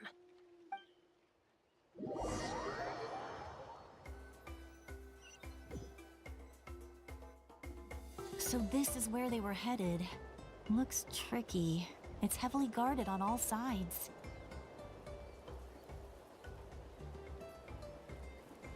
Koichi, wait for me here. I'll go in and check it out. Oh, no you don't. How are you planning to get through all the guards? Look, I can use this terrain to my advantage. With our tribe's special way of getting around, I doubt they'll see me coming. We still can't see anything on the inside. What if you can't find cover? You won't have anyone to watch your back if you go in alone. The more heavily guarded the location, the more valuable the secrets. Even if the captain isn't here, we can still figure out what the Fatui are planning. That intel is worth the risk. Fine. You're not gonna listen to me anyway, so let me come with you. That's even more risky. You've been running around saving people for days. You're already at your limit. I'm confident I can protect myself. I'm not sure you can say the same. At least right now. I can. You really believe that? Fine, don't believe me. But you can't honestly tell me infiltrating a heavily guarded Fatui hideout all on your own sounds more reasonable.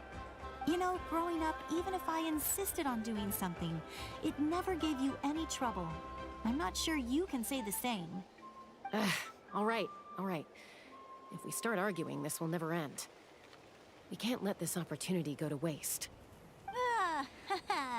Guess that means I win. Don't worry, you're not the only capable young person from our tribe. I can handle this. All right. Same plan as usual. We split up, communicate with hand signals, make sure our blind spots are covered, and support each other once we strike. Got your ropes? Yeah, let's go.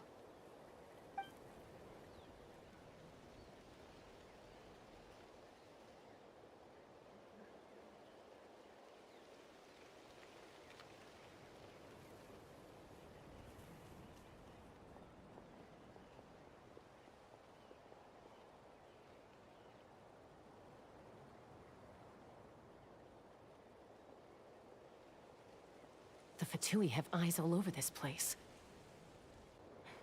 I should wait for Koichi's signal.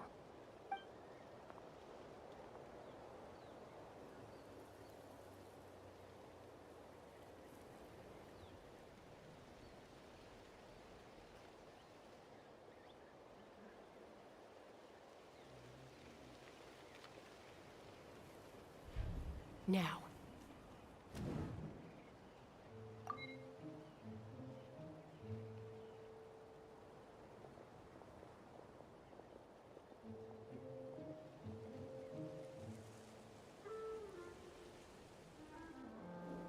Not sure how many chances I'm gonna get.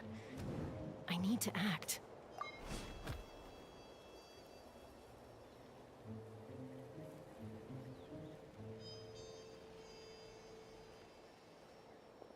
Good. I made it without getting caught. I should get to that platform over there. But it's guarded by the Fatui. Koichi should have line of sight. I'll wait for her signal.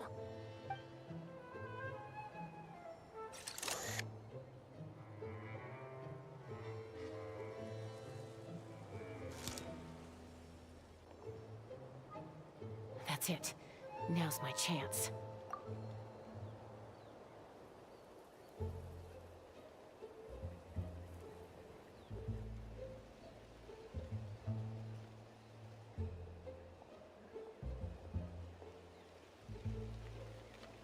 It's no use staying in one place. I should keep moving. Looks like Chaska is helping me by keeping an eye on the Fatui movements. I'll wait for her signal.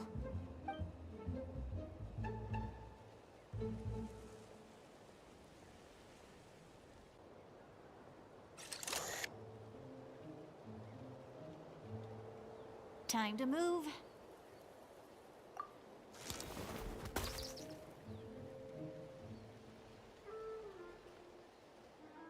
Whew. That was close. Almost got caught. Probably can't make it over in one go. I'll wait for my next chance. Now's my chance.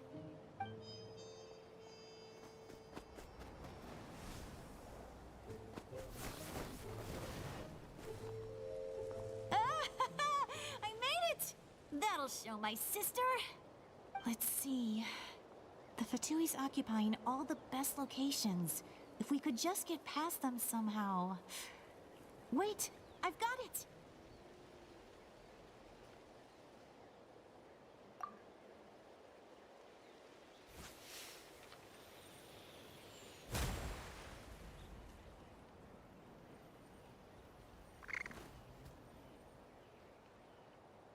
Huh?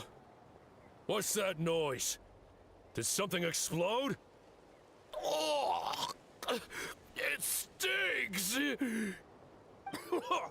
What the heck is that? What do you think you're doing? I could ask you the same thing! Good, they're arguing. Looks like they just needed an excuse. They've probably had enough of this job already. The people on the hill over there left to help their comrades.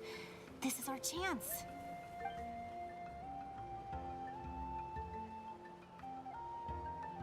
Come get me, Chaska. I hope she gets this hand signal.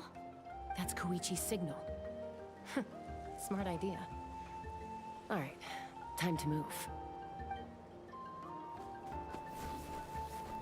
Give me your hand, quick. Coming!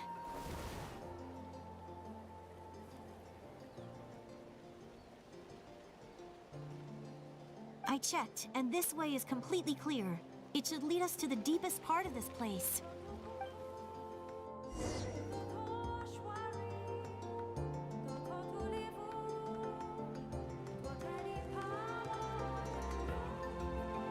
Well, I was pretty helpful, right? You know, everyone usually jumps at the chance to work with me. Not my own sister, though. No, she avoids me like her life depends on it. I was wrong, Koichi. You've done well. Wait, you're just gonna admit it? Now I look like the mean one. Let's focus on the task at hand. We're in the heart of enemy territory. The more time we waste, the more dangerous this becomes. All right. If you're not gonna take the bait, then I'll drop it. Looks like the Fatui are here to dig something up. I'm surprised they mobilized this many people. I doubt it's because they're interested in our culture and history. It seems like they're looking for a dragon relic called the Source Mechanism. The device is ancient. Barely any information survives to this day. And even people from Natlan don't know how to use it. Why would this be the Fatui's target? Not bad. Looks like it's in good shape. This should be what our Lord's looking for. Took us long enough. Come on, let's get this thing back. Back? Back where? Should we keep following? You really want to keep going? Of course. We make a good team, don't you think? No reason to stop now. What was that sound? Uh-oh. We've been spotted. Time to go. Falling rock incoming! Watch out for your gadget! What? You'll regret that! After them!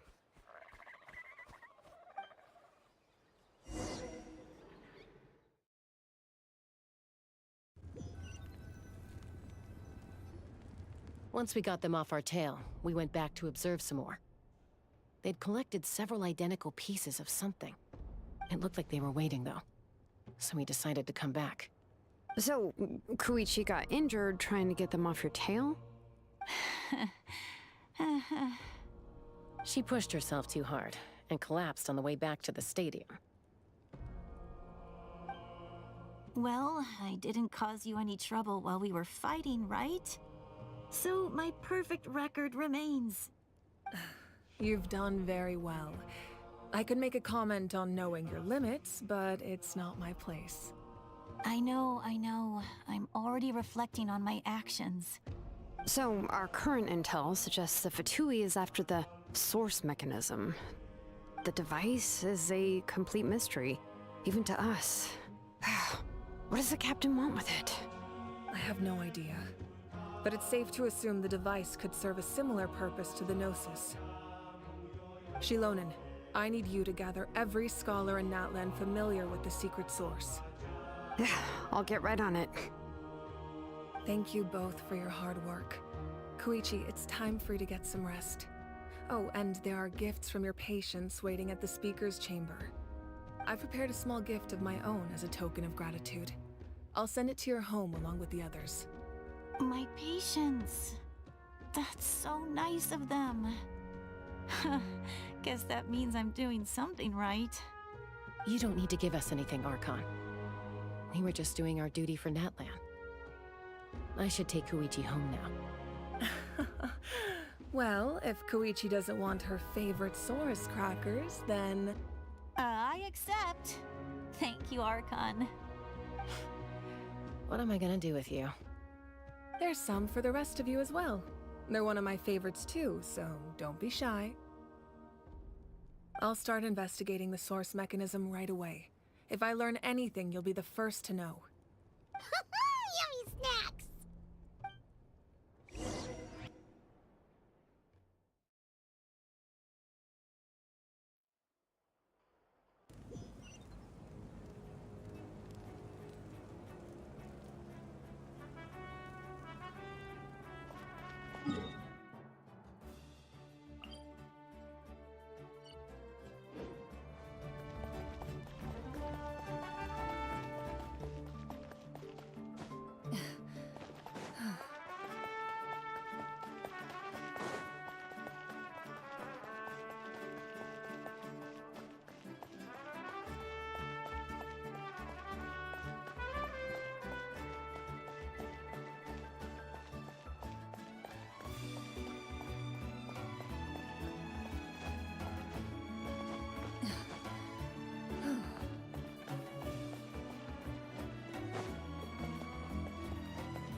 What's next for you two?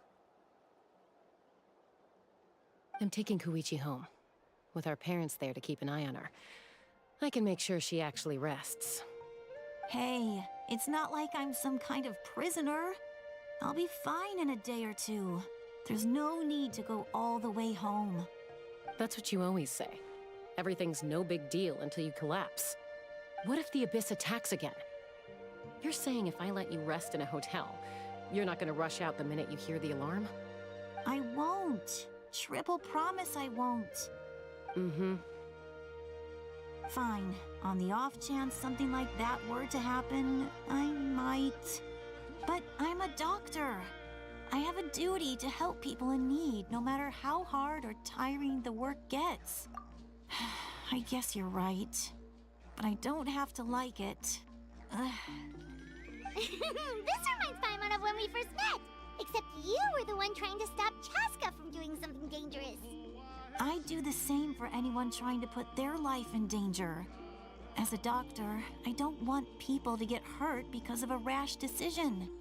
Then try to see things from my perspective. You clearly want to protect your patients. So can't you understand why your own sister would feel the same way about you? The two of you are the same, you know? I disagree. I understand the risks and costs of my decisions. Who wants to be like her? Overconfident, always making excuses when things go wrong. That's just not true. You think I don't have proof? Okay, don't get into another fight. Just pretend Paimon never said anything. Don't worry, Paimon. You didn't do anything wrong. Arguing is just how we communicate. Neither of us really takes it to heart. Plus, I guess we are similar in some ways. Maybe I rush into things without thinking, but I learned that from her. We're family. I can't help it if my older sister is a bad influence. Okay, you don't have to put it that way. So, you're all good now? Neither of us are really the type to back down, so we'll always have our differences. But still, we get along in our own way. Plus, I know you'll wake up one day and realize I was right all along. I just need to wait. Be my guest. Come on, let's get you home. See you later, Traveler and Paimon.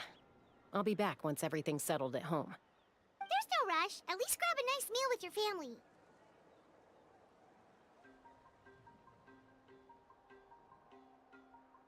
Bye, you two. Take care of yourselves out there. Those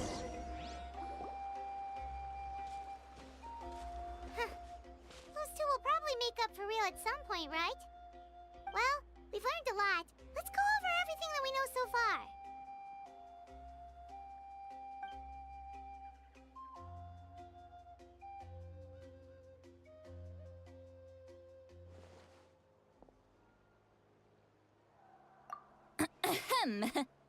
Sorry for popping up out of nowhere. Again. Why do you look so awkward? Oh, is there something you need from us? Okay, I won't beat around the bush. Oh, and I'm sorry for interrupting your rest. I'll treat you to some charcoal grilled steak to make up for it. Awesome! Just give us your orders! Hey, friends don't order each other around. I'm just here to share some news. Remember what we talked about before parting ways? Oh yeah, you mentioned how Auroron has always wanted to save Natlan, and something about his soul being fragmented.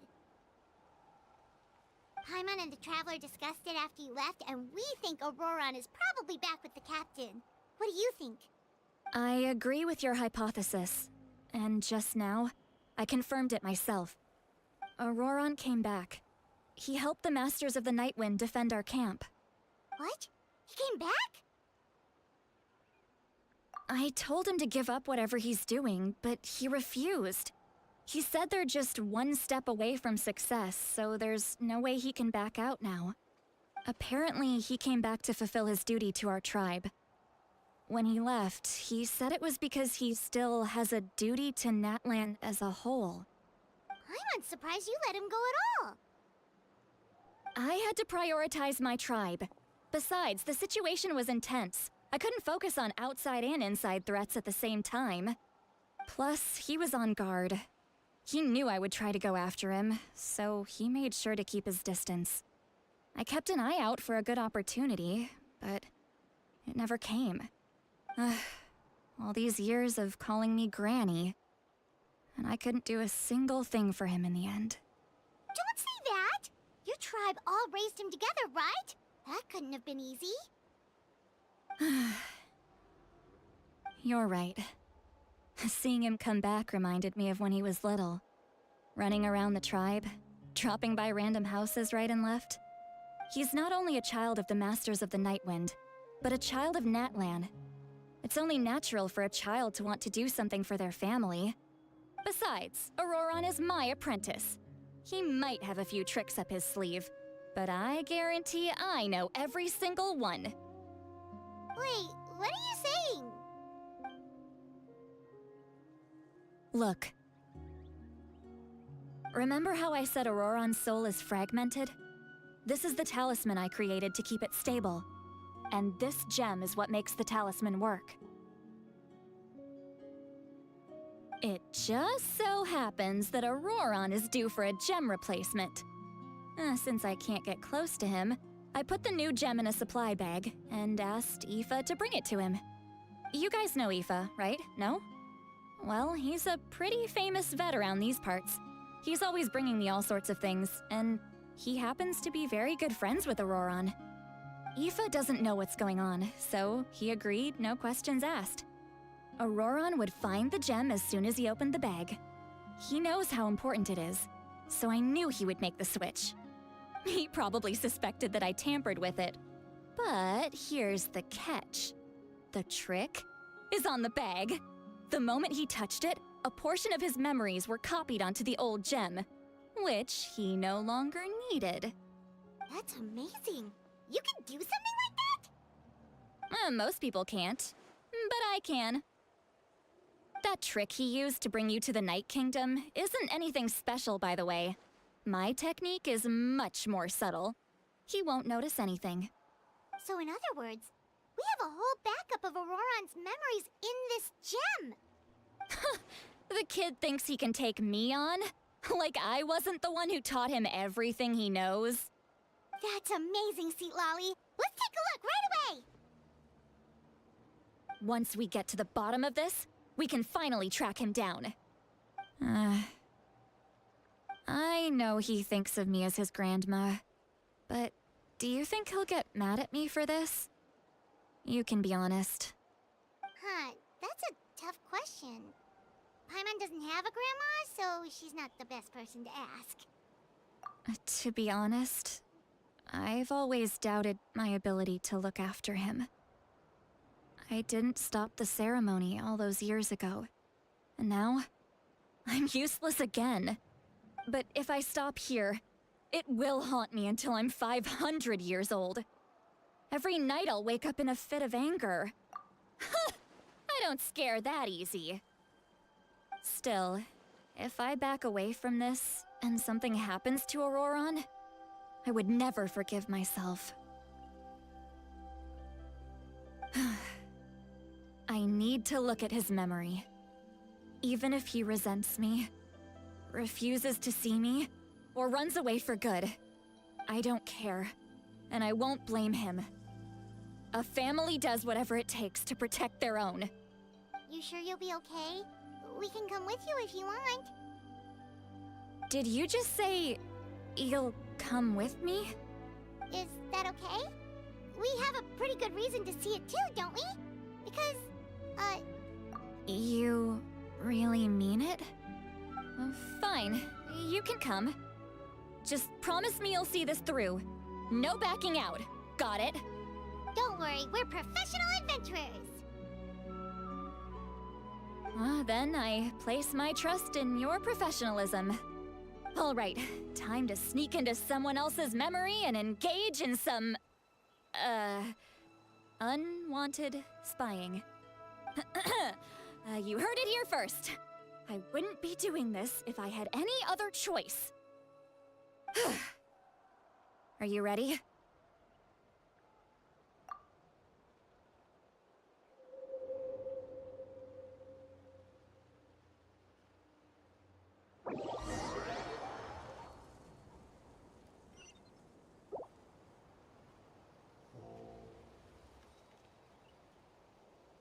Look how good you're doing. You'll grow into nice big radishes in the future. And you? Aoife says you're taking up too much space, but I think you're a good tree. What do you think? Hey! How's it going, Auroron? Good. How are you, Uncle Okanbi? Can't complain. What you up to? Naming your vegetables again? No, just some idle conversation. Sounds fascinating. What did they say? They told me you were coming and that you would take some produce with you. Only if you're offering. By the way, I ran into Aoife yesterday. He told me Chaska's fostering a saurian at his place. Said the thing trampled over a part of your radish garden. I hope you two didn't get into a huge fight. No, don't worry. I'll find a way for him to make it up to me. I've already wrapped your share of the produce. Here you go. You really knew I was coming. That's pretty amazing. Light up the smoke and you can see the path through the shadows. That's what everyone says. Hey, have you seen that strange group of people that just appeared out of nowhere? Appeared out of nowhere? I don't think so. It's the Fatui. Their leader seems like a big deal. He didn't bring many men with him, but they're all elite warriors. It seems like they're looking for someone, but I wouldn't go around asking too many questions. If you run into them, be careful.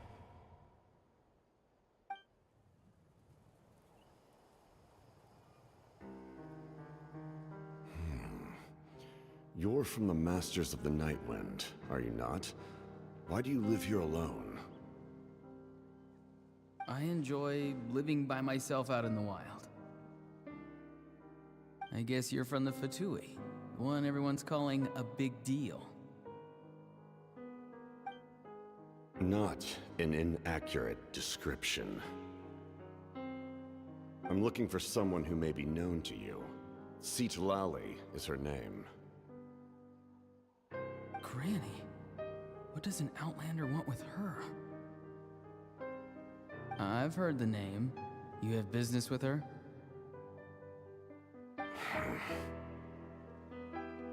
There's no point to further questioning if you insist on hiding things from me. I shall seek answers elsewhere. Oh, he could tell I was lying and now he's leaving? He gave up just like that? Hey! At least tell me why you're looking for Xilonen. It's none of your concern. I have my own means of tracking her down. Why are the Fatui looking for her? What does she have to do with them? I can't just let them go like this. I have to figure out what they're planning.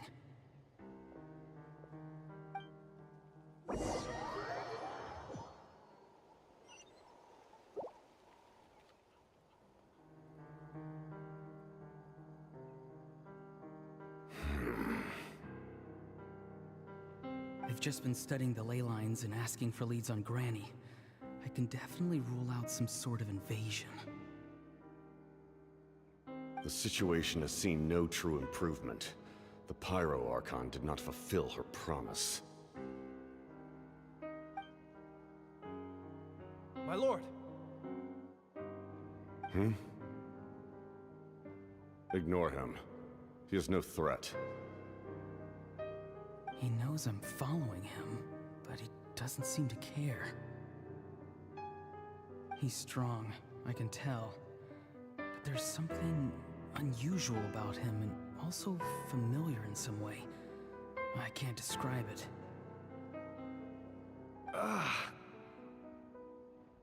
What is it? My lord, I feel dizzy. A ley line disturbance. Certain presences have been forced to wander outside the rightful realm.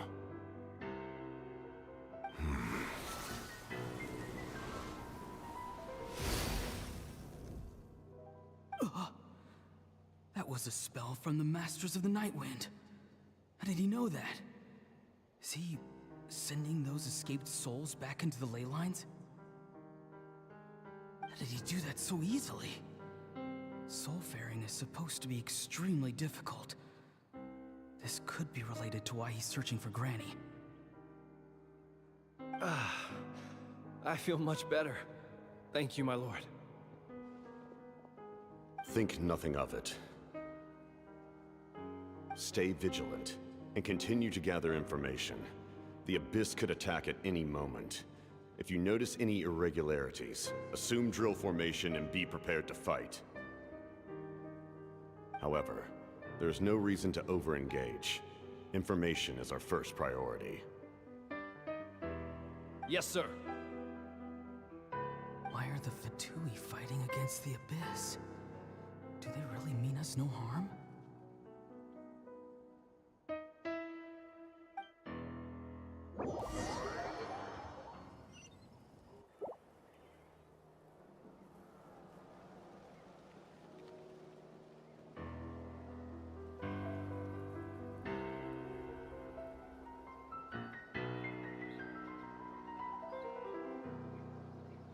I've been following him this whole time and still they ignore me?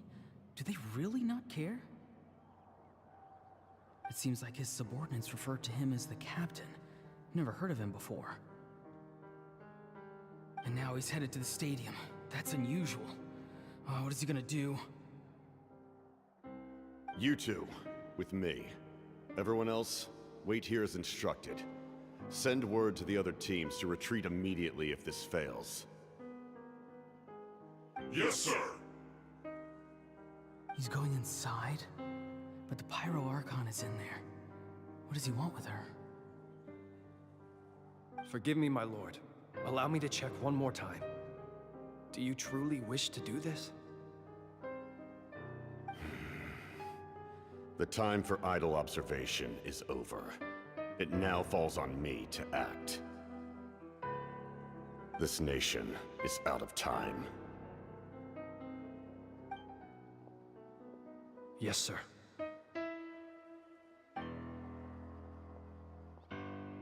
He just walked straight into the stadium. What is he gonna do?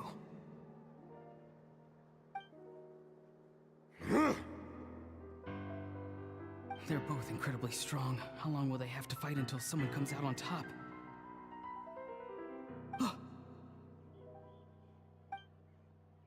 Wait, this feeling. Just like the other day near the ley lines, it's faint, like a soul's trying to escape.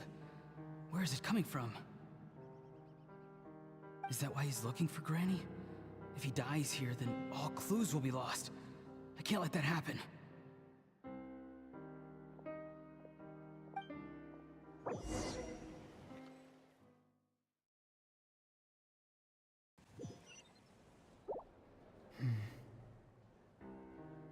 As for you, I must confess, I did not expect that little trick of yours to save the day. No matter how dense the fog, as long as the sun remains, we cannot turn day into night. She could have dispelled it. She simply chose not to. You don't have much time, and you're injured on top of that. What do you plan to do next? I'm beginning to see just how useful you may turn out to be. You heard something from here, didn't you?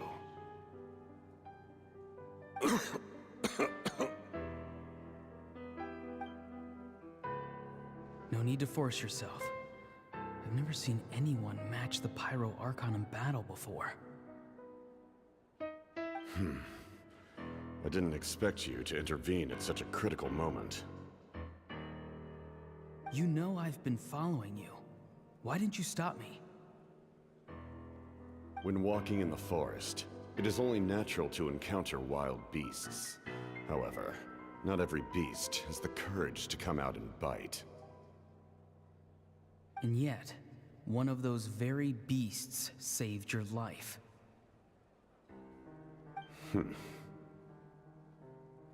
Then speak. What do you want? I didn't save you because I wanted something. My soul is more perceptive than others. I can sense that the ley lines are extremely weak. I don't know what the Pyro Archon is planning. Can she really save us? The questions you asked her just now, well, I've had very similar doubts. So I felt like I had to help you.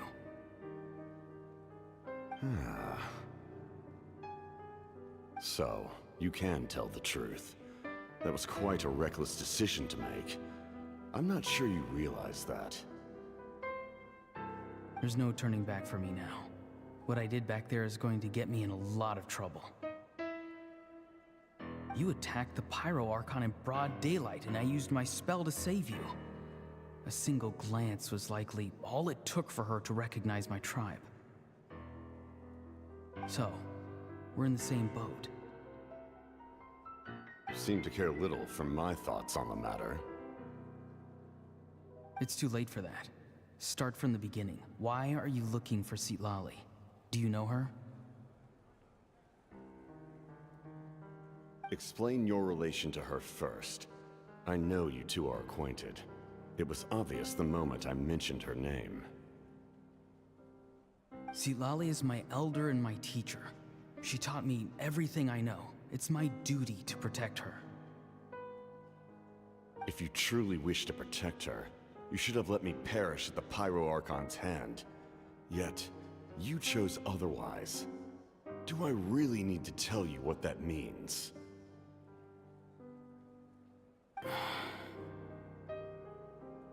I want to do something to change Natlan for the better. Something I can accomplish with my own two hands. You're stranger than anyone I've ever met.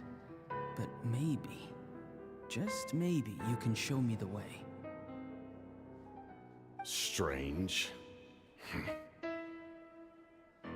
Xilonen is said to be the legendary Granny Eastly, someone capable of communicating with the Wyub, and the Wyub are the key to information on the Night Kingdom. Why do you need knowledge on the Night Kingdom?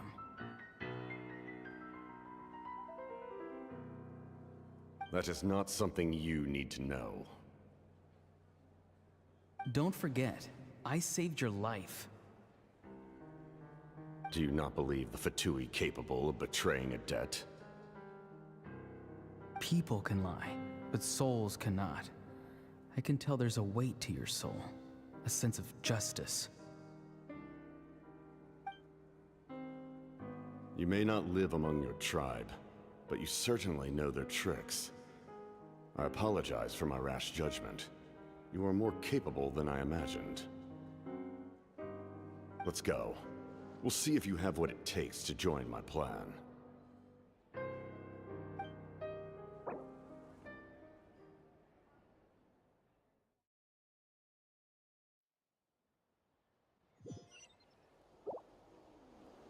I see. Interesting approach. Worth trying, I think. Rather than weaving a net to protect the ley lines, this method would address the root problem by reconstructing the ley lines themselves.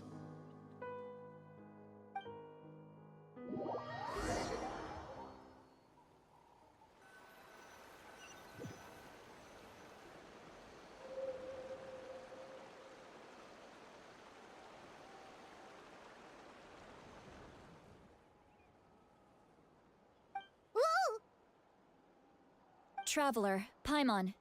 Are you two alright? Paimon's fine, just, a little dizzy. Of course. I'm so mad at him. After everything, he still can't let go of the past. For some reason, he thinks he owes something to the people who cared for him. Stubborn, self-righteous fool. Where's that gonna get him? Now that he's all grown up, he thinks no one can tell him what to do? He thinks he can just run away whenever he wants. I'll show him. If he tries to run one more time, he's got another thing coming. Maybe stubbornness runs in the family. Like grandmother, like grandson, as they say. Is that supposed to be a compliment? Huh! That kid's got nothing on me. Anyway, back to what we just saw. I don't even know what to make of it. Yeah, the captain seriously wants to reconstruct the ley lines? What does that even mean? Something like the loom of fate, maybe? But how does that help with the abyss? The loom of fate? Oh, it's kind of hard to explain. Basically, it's a device from Conrio that has unbelievable power. Anyway, if he really wants to manipulate the ley lines, everyone in Natlan will be affected. Oh, this is big. Which means the captain has been honest from the very beginning. Auroran's memory proves that. Why is he so obsessed with saving Natlan? Oh, we've We've got to tell Moika about this right away! Yes. She needs to know about this. Now.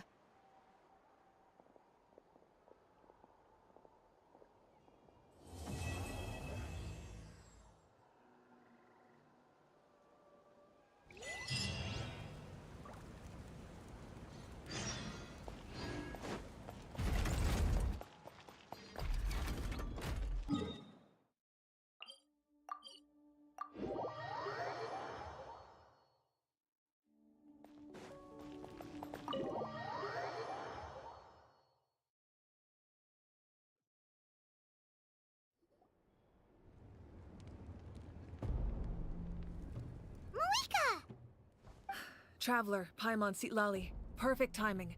I've located the captain. Oh, really? That's great! We also just took a peek at Auroran's memories and discovered something huge! Oh, all with his granny's permission, of course. Or no, actually it was... Calm down, Paimon. I'll take it from here.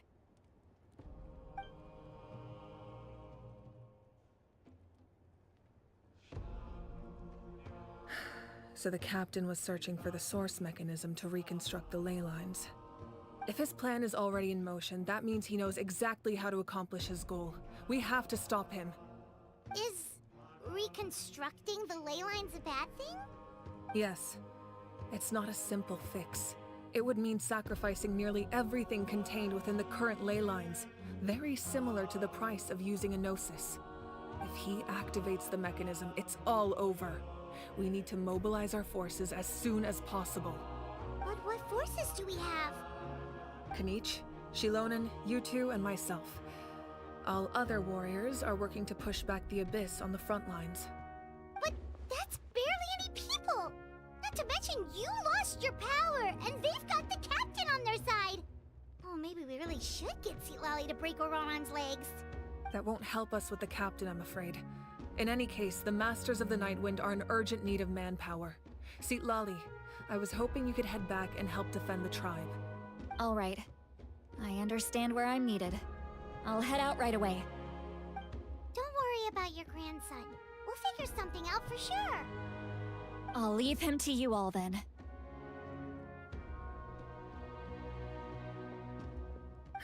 All right. Back to the matter at hand.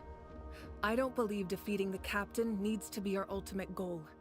Let me grab Xilonen and Kinich, then I'll tell you my idea.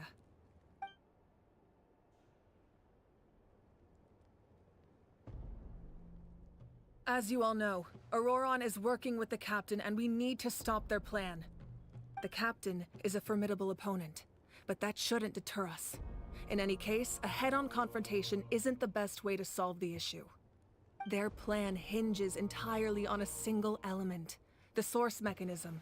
If we leverage our forces, we can destroy it, and then success is ours. We'll head out together. In the event that a confrontation becomes inevitable, I'll stall the captain while you advance.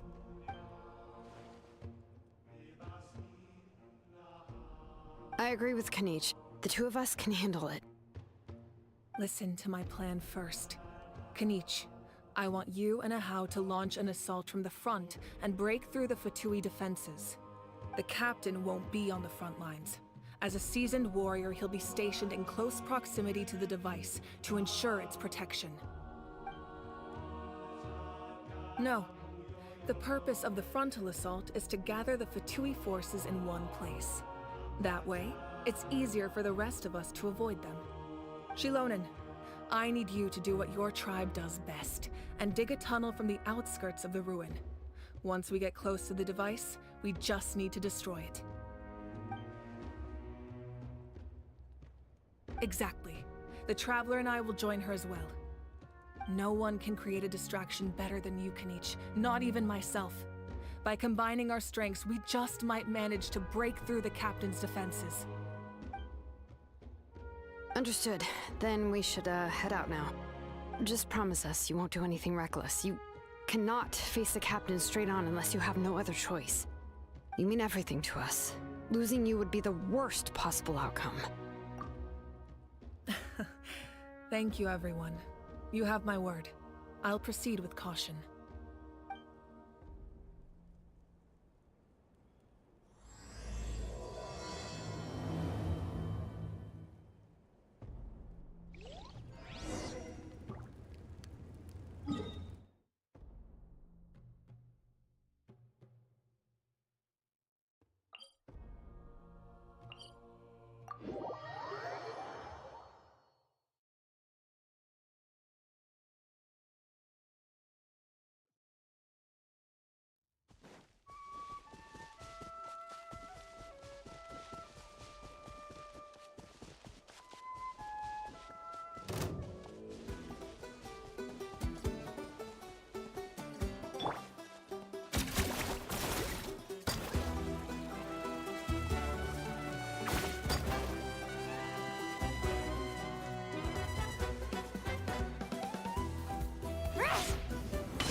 All right, this is the place. Their tunnel must be behind that gathering of Fatui guards. Any of the nearby mountains could be a good infiltration point, but if we want to stay under the radar, we should approach from the side. There are only a few Fatui stationed around the perimeter. We should take care of them first so they can't alert anyone.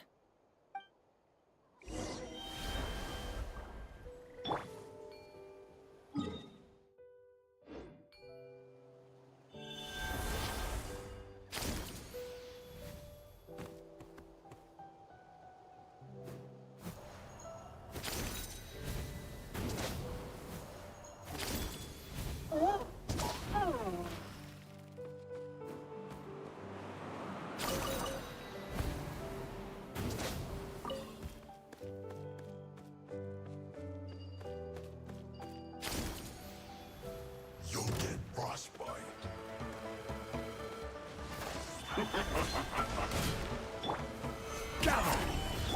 I see everything. The Temple of Wisdom. Time to test the bomb. Into the shadows. All right. What do you think, Xilonen? Is this a good spot? Yeah, looks good. We'll take it from here.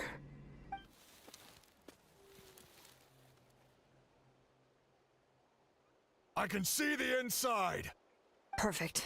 We'll keep going. The rest of you should head back. Things are about to get dangerous. All right. Please, take care.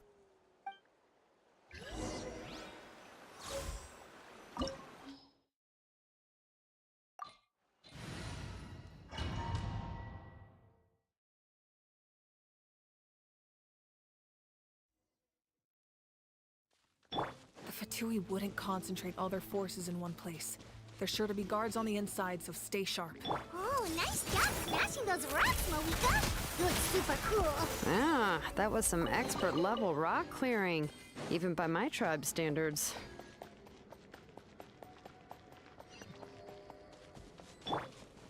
That must be the Fatui tunnel over there. We should steer clear and approach from the side.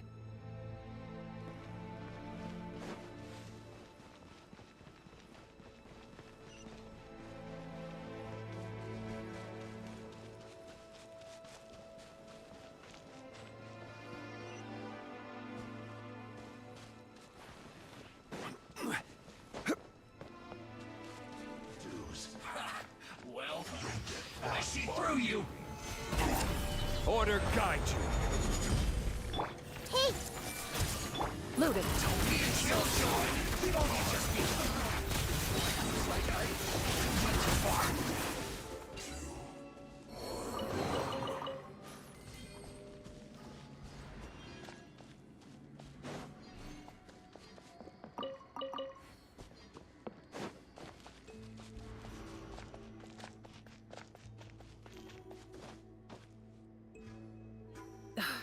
This spell is from the Masters of the Night Wind. It's Auroron's doing. They're probably trying to buy time.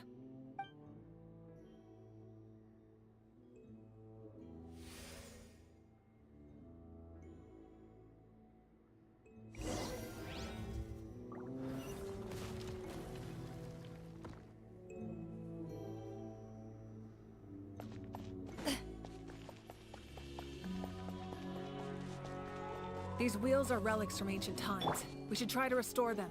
These mechanisms probably control that wheel, right? Let's give them a try.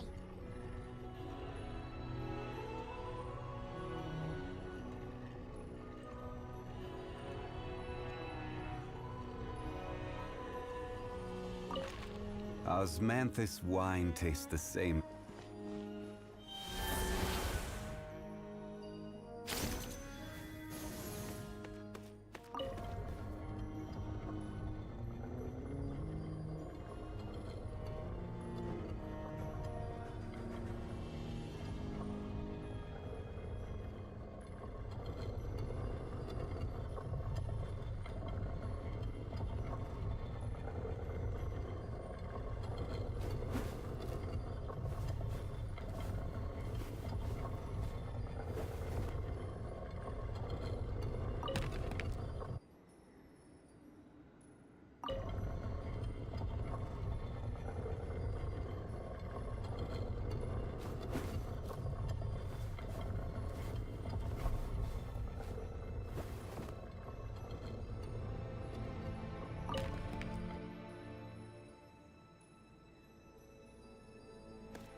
Into the shadows.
This must be it. There they are! Oh, the captain's here too. Perfect. Looks like they focused their defenses over there. Oh, they're here. Huh. I thought the Pyro Archon would choose a frontal assault. It doesn't matter. They're too late anyway. Stop! It's too late. We need to turn it off! I won't let you do this!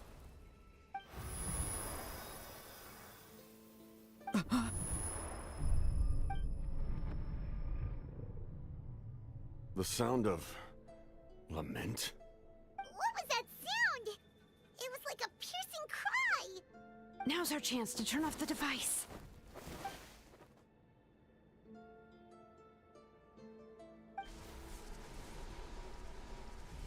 Oh, Auroran? How did he just... His movements have gotten a lot faster. Was Auroran always this good in battle?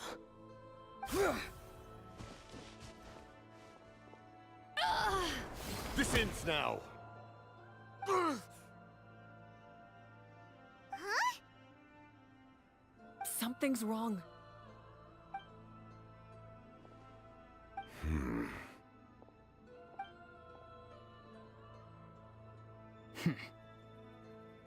You are not Auroran. Who are you? What? Commander. You...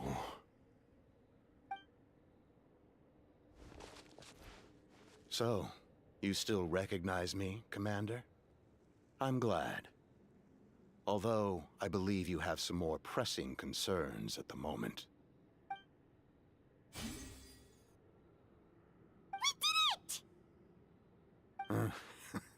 You see?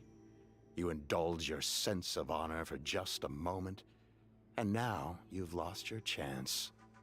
Even now, you're still the same as ever. His voice is completely different. Is someone inhabiting Auroran's body? Stop worrying about other people's survival, about their losses and sacrifices. You just need to win. That must be why I've returned. For this moment.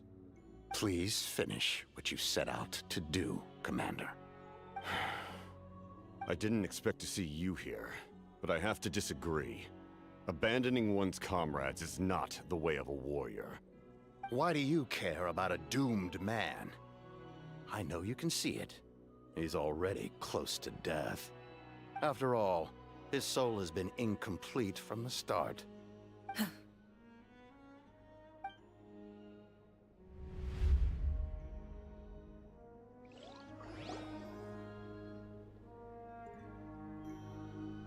Someone said I'm close to death. Is it because of that noise just now? The piercing cry came from underground when I activated the device. What's down there? Natlan's ley lines must be hiding some kind of secret.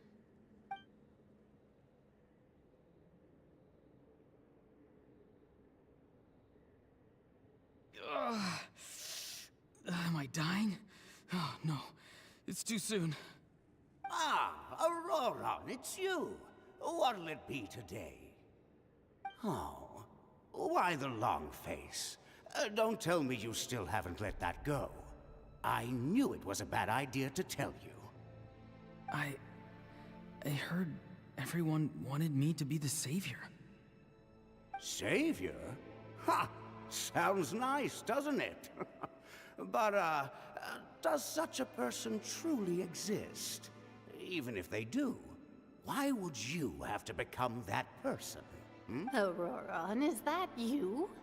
Oh, here, have a seat. Let Granny cut you some fruit. We just got a fresh batch.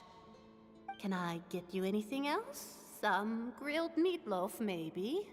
Ask for anything you want. We've got plenty of ingredients. What about those spiced rub mushrooms you made me last time, Granny Kuimi? Ah, you liked those, did you? An outlander taught me that recipe, actually. A merchant, to be exact. Never thought about going into business yourself, my boy. You could travel all over. Our Auroron? A merchant? He's far too honest for that line of work. Well, at least an honest merchant like him wouldn't prey on old-timers like us. Everyone said a true savior does not really exist, but then why did my birth open the door to the possibility? Why give people false hope? Maybe I don't need to sacrifice myself, but surely everyone is born for a purpose. So, what's mine? If I had succeeded back then, would the world have become a better place? What's the meaning of my existence? Done spacing out, Auroron? Did you finish your homework? Yes, Granny, it's just... Will learning all this really make me as strong as you? Of course not. I'm a special case. Other shamans study their whole lives without reaching a fraction of my abilities. Because you're a genius, right? You could say that. Or maybe I've just been alive longer than the rest of them, and picked up a few tricks that they didn't want to touch. It's rude to bring up a woman's age. Never do that again, no matter the circumstances. I wasn't the one who brought it up. Anyway, class is canceled tomorrow. Go have fun.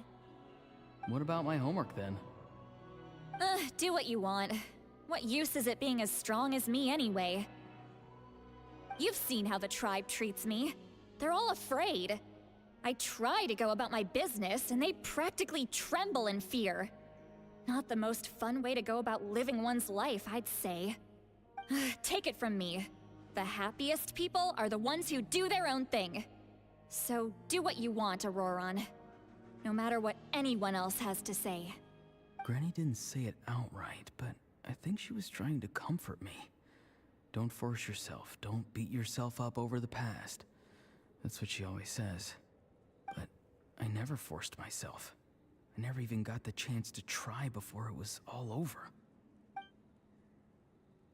Hey, you zoning out over here again? There's such a thing as overwatering the radishes, you know. I was just looking at the aphids. Something interesting about them today? I noticed some on the ground. Maybe it got too cold yesterday and they couldn't handle it. Bummer. Guess that means less honey this year. Aoife, do you think being a vet is fun? Fun? I'm not sure about that. Do you think planting vegetables is fun? Fun enough, I guess. I don't have anything else to do. Exactly. Most people live like that. No special purpose or calling. That's just how the world works. Oh, jeez. That troublemaker's at it again.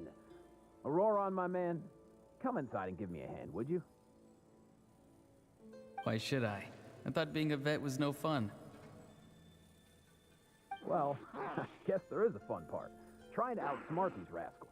Come on, give me a hand. Maybe Aoife was just too nice to tell me the truth. That attempting something above your capabilities will kill you. My soul is unstable. I only survived because I had people to help keep me in one piece. A part of me has always been missing. That's why the other spirits said I was close to death, but... Why struggle? It's a miracle you were even born. Just close your eyes and wait for death. It was you, the thing that came out of nowhere. Thing? I'm a warrior, far stronger than a weakling like you. I'm not weak. There's just a limit to what I can do. And that's exactly why your fantasy is so ridiculous. You really think a useless thing like you can save the world? Useless? Savior? Ha! Sounds nice, doesn't it? But, does such a person truly exist? Even if they do, why would you have to become that person? Hmm? Exactly. Most people live like that. No special purpose or calling. That's just how the world works. Take it from me. The happiest people are the ones who do their own thing. So do what you want, Auroron. No matter what anyone else has to say. But I don't want things to end here. Auroron? It's all right. We'll take things from here. Every time they marched into battle, I had to stay behind. Don't worry. With the Archon on our side, the Abyss doesn't stand a chance. All the best warriors are fighting on the front lines. I want to do my part too. Both of us are bound to disappear. But your end will come sooner than mine, because you've been broken from the start. Once your soul shatters into pieces and dissipates into the wind, I will take temporary control over this body. I will serve my commander until the end. No. No, this isn't right. My life can't end like this. I still haven't done anything important with my life. My end will not come first, and I'm not giving up. I can't die here, no! I won't die here!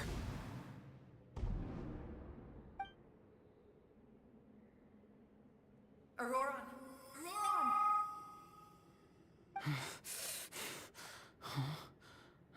Control your mind. Feel the ground beneath your feet. This is not your end.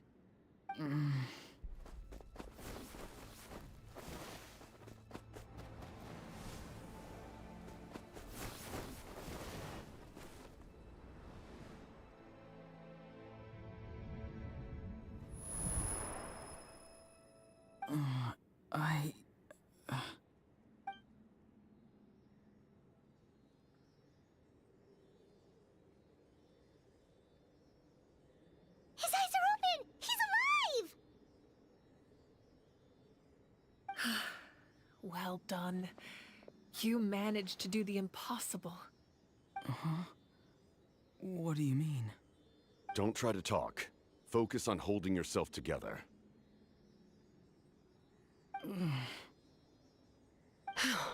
I can't believe the captain did that. Maybe he thinks of Auroron as a comrade.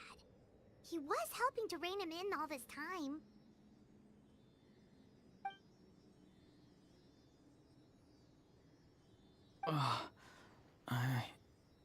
I'm fine now.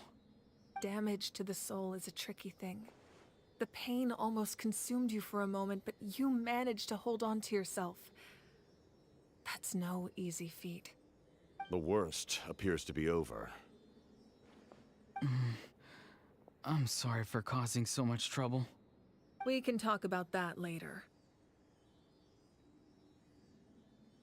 Our plan. It failed, didn't it? I'm sorry. We were so close. You saved my life, and now the debt is repaid. Auroron, I never thought you actually wanted to sacrifice yourself in that ceremony. But you never gave up. Have you come to a conclusion on what it is that you truly want? I just want an answer. A reason why I exist and why everyone always did so much for me. No one is born a hero, and no one should be treated like one from birth. I had a chance to do something important back then, but I failed.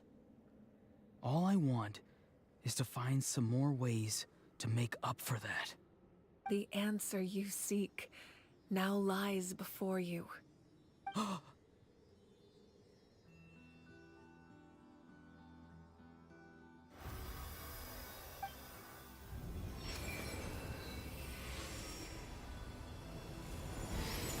You are the inheritor of my name. The hero from the Masters of the Nightwind, who shall fight for this generation. Fascinating. You're not the person that the others thought you were. And yet, you're also not the kind of person that you thought you were. It can take a lifetime to truly discover who we really are. Like you, I never thought I had what it took to be a hero. I was too cunning, too self-absorbed. But in the end, I sacrificed my life for this nation. Now, remember your name. Even if others will see a different meaning, it still symbolizes your nobility and yearning. My ancient name. BD. It means devotion. You will give your all, not for the sake of a heroic death, but to do justice by the answer you found for your life. For that answer, you will offer all of your strength and be born anew. Through your devotion, you will prove your worth. Having foretold his own death, the omniscient man holds a feast in celebration. Let us raise our cups in honor of his heroism and send him off with this final tribute. For at last, his wish is now fulfilled. It's nice to see you again, Sunhudge. With your recognition, we now have the 5th hero of this era.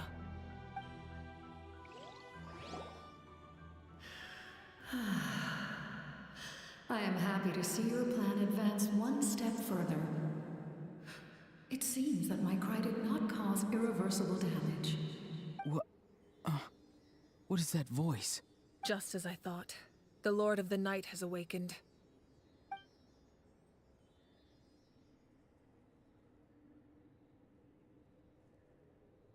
Lord of the Night?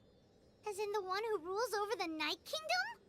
I preside over a realm of souls. Due to my limited power, sleep is the only way I can extend my existence. When you activated the device, I awoke and could not hold back my cry. It is a sound that agitates souls. Most of you are unaffected because your souls are intact.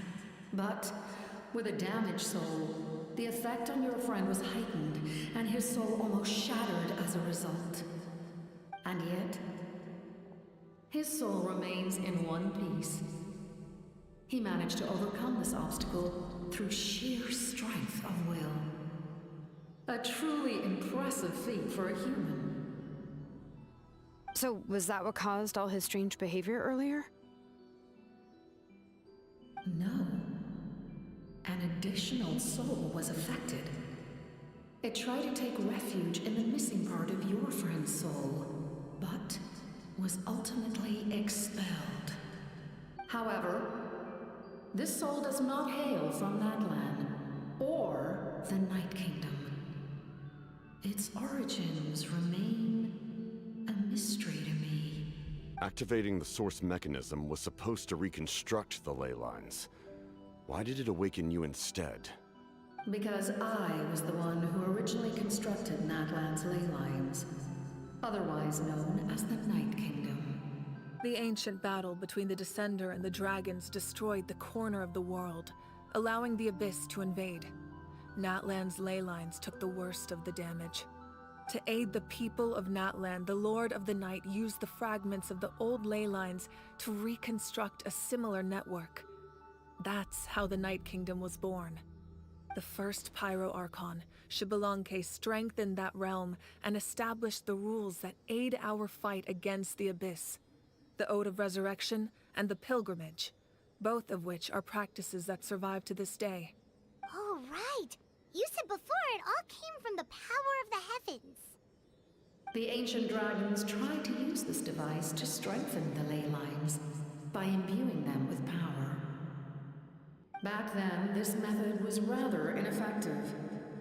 They lacked the skills to navigate the intricate structure of the ley lines. And now, the structure of the ley lines has also completely changed. I am the only possible vehicle for the power generated by the device. It was an incredibly crude and painful method, but I managed to absorb some of that power. Now, I can speak to you like this and provide you with aid, such as rebuilding the ley lines once more, at the cost of my own existence. But why would you make that kind of sacrifice? The people of Natlan worship me and call me their lord. In the ancient past, before we died out, we were also known by a different name. Angels. But adventurers like you are probably more familiar with our devolved form. Seelies. No wonder there are Seelies around here. A Seelie also helped us in the Night Kingdom. Few angels remain in Natlan, so the same is true of Seelies. Everyone rallied around me and offered their power to humanity to reconstruct the ley lines. Now, I have witnessed your determined pursuit for survival, and I have become your faith. I am very pleased. Moika, inheritor of Xilolen's will, and leader of Natlan. Despite all the obstacles and misunderstandings, I have awoken, and the efforts of this Harbinger and the young hero have imbued me with power. Say the word, and I will once again work to fulfill my mandate, just as I did thousands of years ago. You need only nod your head. For the sake of your people and your nation, for the sake of overcoming the invasion from the Abyss, give me your orders. I will not. After reconstructing new ley lines, you will cease to exist. The rules of Natlan are founded in the Night Kingdom. If you disappear, so do they. Not to mention, all the memories and legends recorded within the old ley lines will disappear along with you. The people of Natlan will face memory loss, mental disorders, and cognitive issues. Just like the consequences of using the Gnosis, that is a price I refuse to accept. Humanity's survival is worth any price. Once the Abyss runs rampant, all that remains will be a land of corpses and ruin. And when the new ley lines are invaded again by the Abyss? What then? How are future generations supposed to survive? A land without the Lord of the Night, without the protection of the rules, is doomed from the start. You presume too much. If you cannot ensure survival in the present, you have no right to think about the future. What will it take for you to realize that? How many hundreds or thousands will have to die? The situation hasn't gotten that dire yet, has it? Why? Because I am a survivor of Conria. I've witnessed the devastation and terror of the Abyss with my own eyes. Conria? That's right. My family, my comrades, my homeland, were all lost to the Abyss. It is an unforgettable pain. One that no amount of time could ever dull. Not even 500 years. You've experienced something similar, Moika. You should know exactly what I mean. You're right. The pain, the regret, the catastrophe. They all haunt my dreams to this day. If I could go back, I would reject all false hope. I would do whatever it took to ensure their survival. You have that chance before you now. Why do you refuse to take it? Because we don't have the right to make that decision. We love this world because it contains everything we hold dear. Everything that has happened here has moved us, shaped us, and turned us into who we are today. Giving up our memories and history would mean rewriting everything. The people of this world would then become fundamentally different beings, their physical bodies the only connection to their former selves. Even so, given enough time, a new civilization would inevitably flourish. If you believe in humanity, you should trust in their ability to create a new future. Or, history could repeat itself. The Abyss could invade once more, and it would all be for nothing.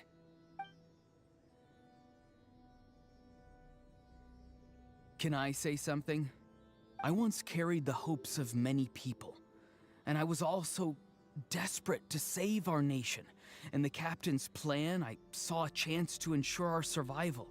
But as I was on the brink of death, my wish for life and purpose was rekindled. I've been very fortunate to be well cared for by all the people in my life. I refuse to forget that. My feelings were so strong, they overrode my compulsion to sacrifice myself for their safety. No matter what path lies before us, we still have a destination.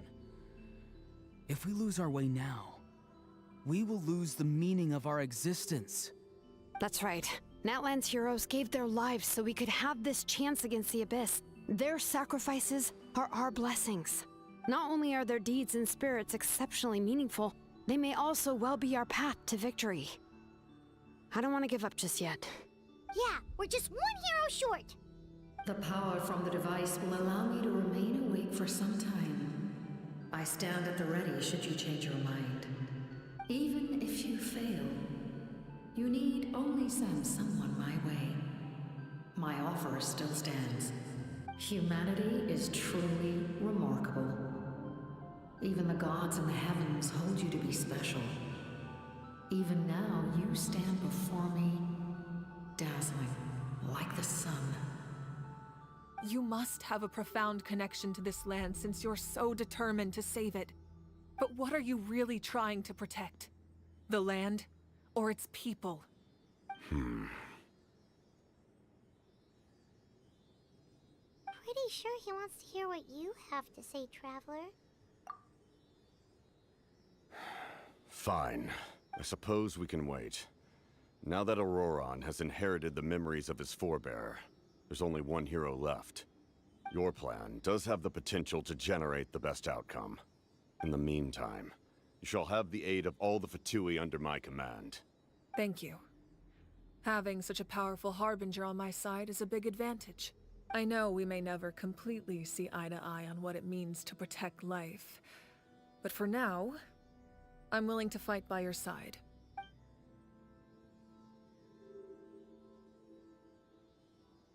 All right, we should let everyone else know about the plan. They're probably still at each other's throats outside. Good idea. We need to explain the situation. Oh, guess we'll stick around then. I'll update everyone outside. Let's meet back up at the stadium.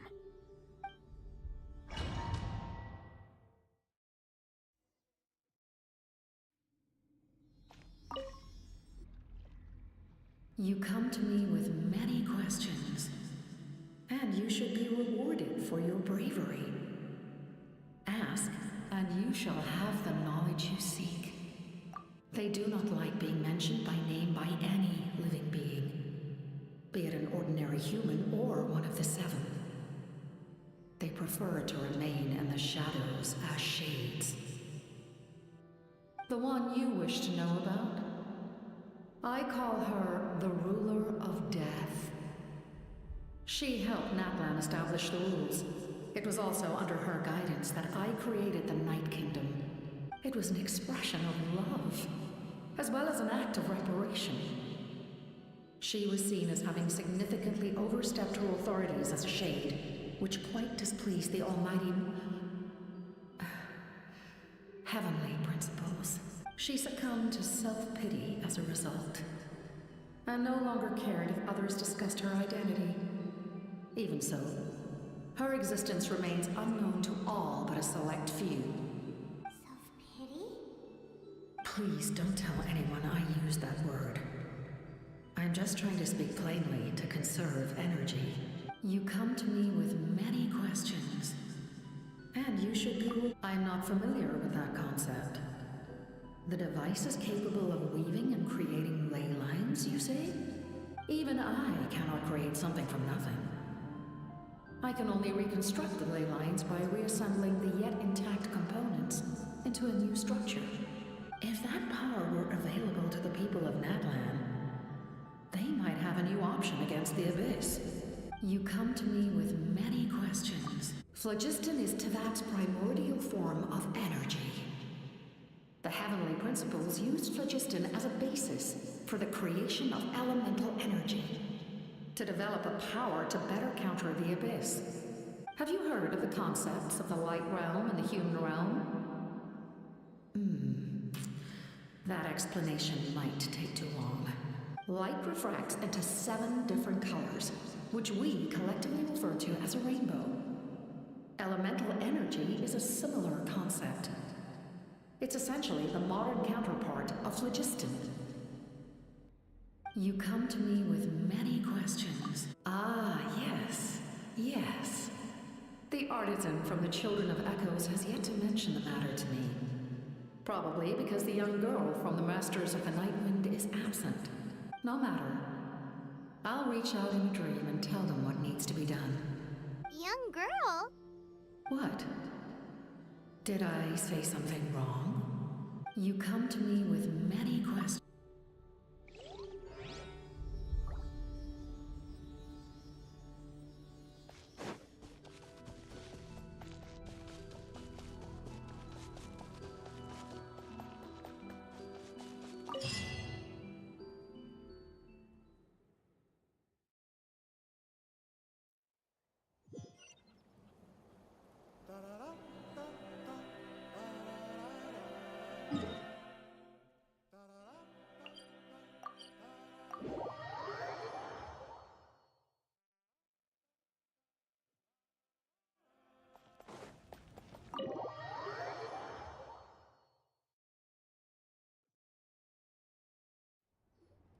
In that case, allow me to formally welcome the Fatui to our cause.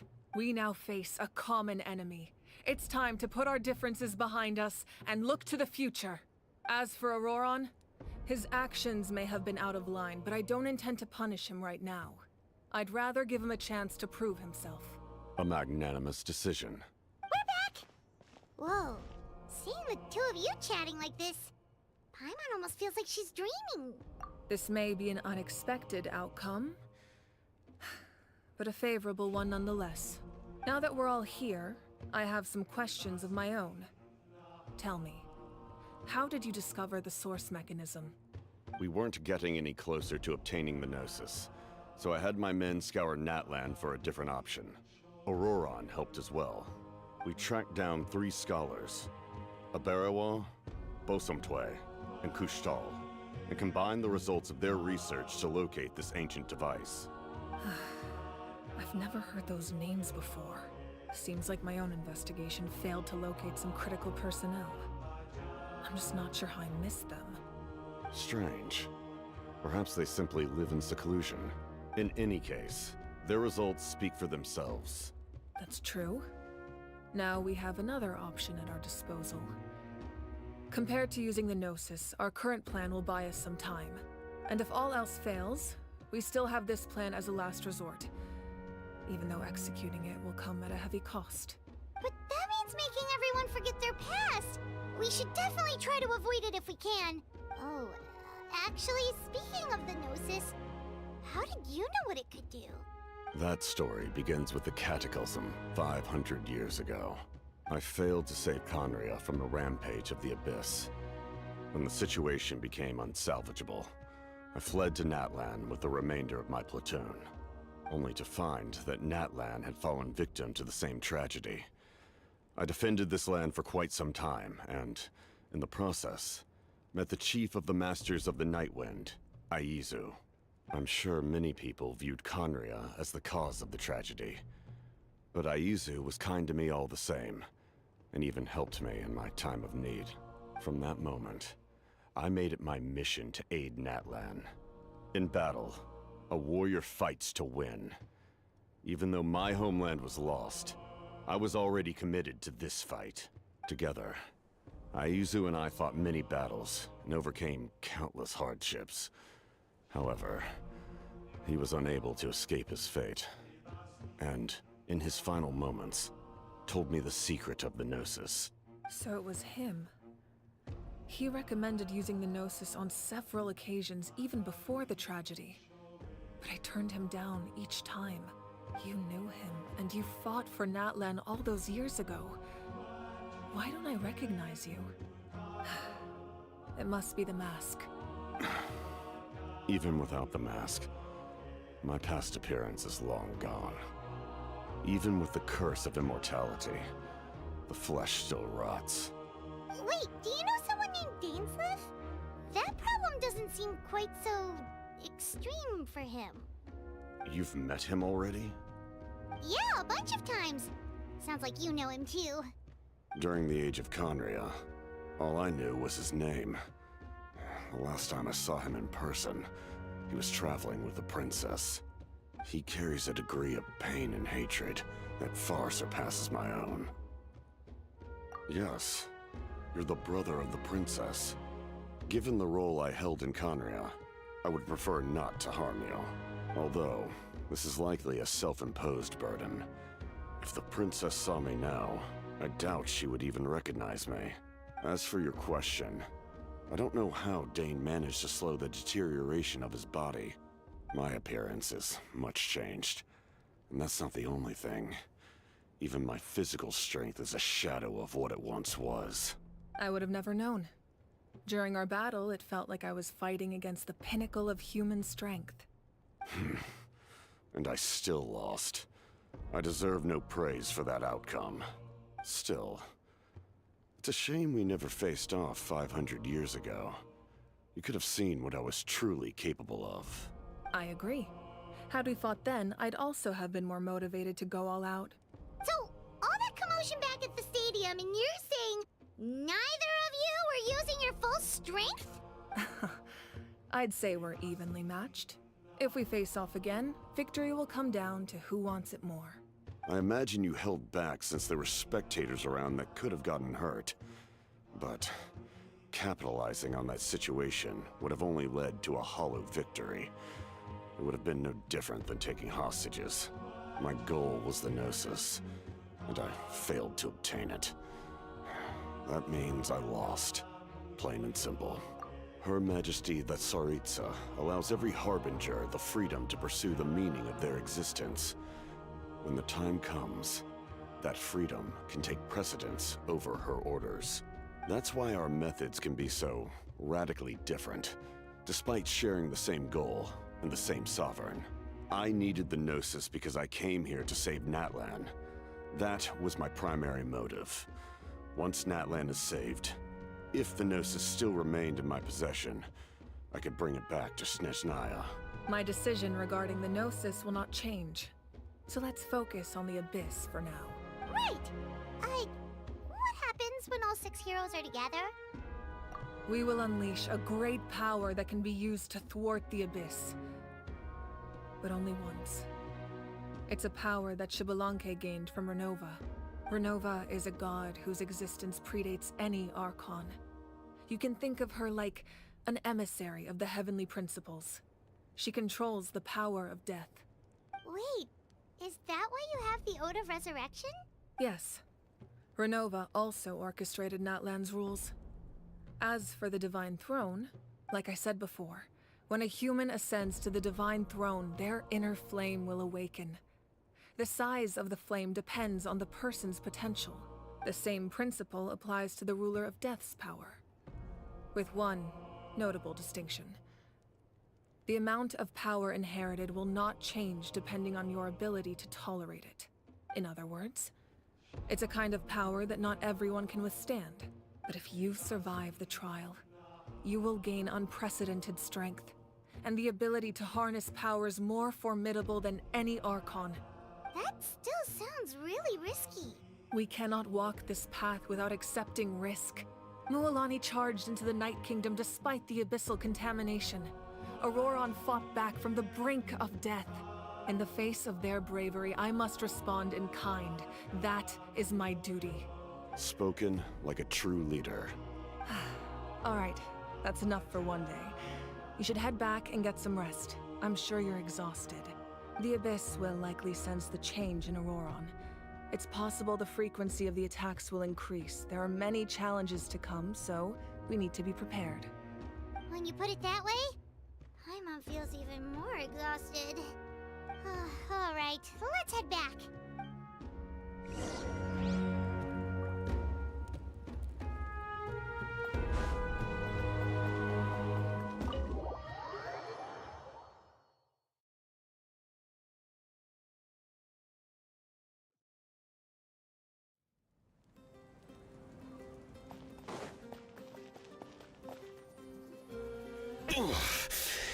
That hurts. The monsters keep increasing in number. It's like something changed. It's definitely unusual, and we should all be careful. But don't worry too much. You have us by your side. If there's one thing the Abyss fears, it's strength. If they think we're easy prey, they've got another thing coming. Oh, someone's calling us.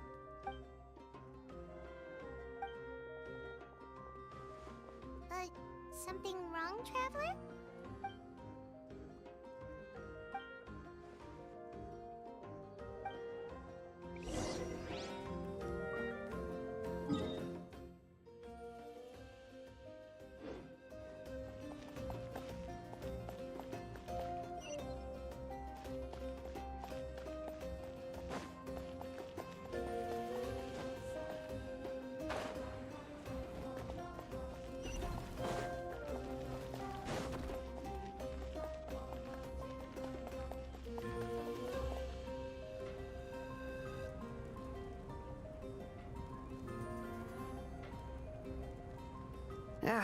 Nope. We can't give any of these to our soldiers. They were not tempered correctly at the forge. Well-made weapons and shields are vital for the survival of our people. I know we're under a lot of pressure, but we can't compromise on quality. Listen, I'm not blaming you. I know this isn't your usual standard of work. Why don't you all just take a break and I'll take care of the pieces.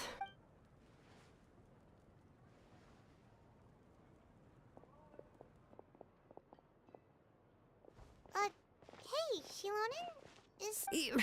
Nothing I can't handle. Just, some rushed defective goods, that's all.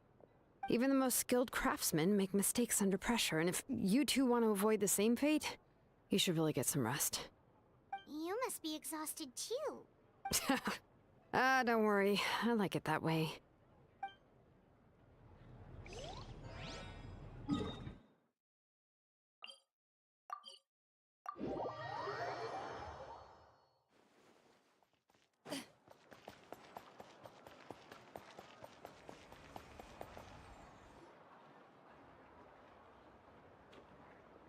Kanich, you made it back in one piece! Oh, these must be friends of yours. Well, head out then.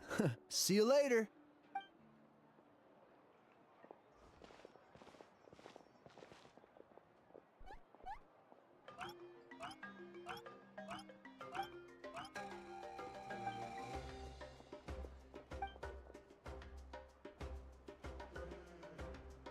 Yeah, a lot happened while we were in the ruin. We'll tell you about it some other time.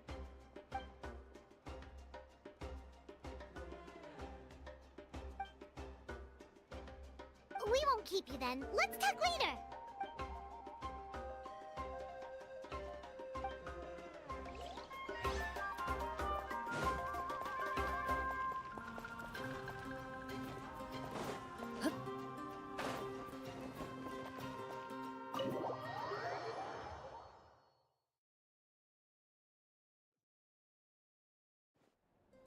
Auroron.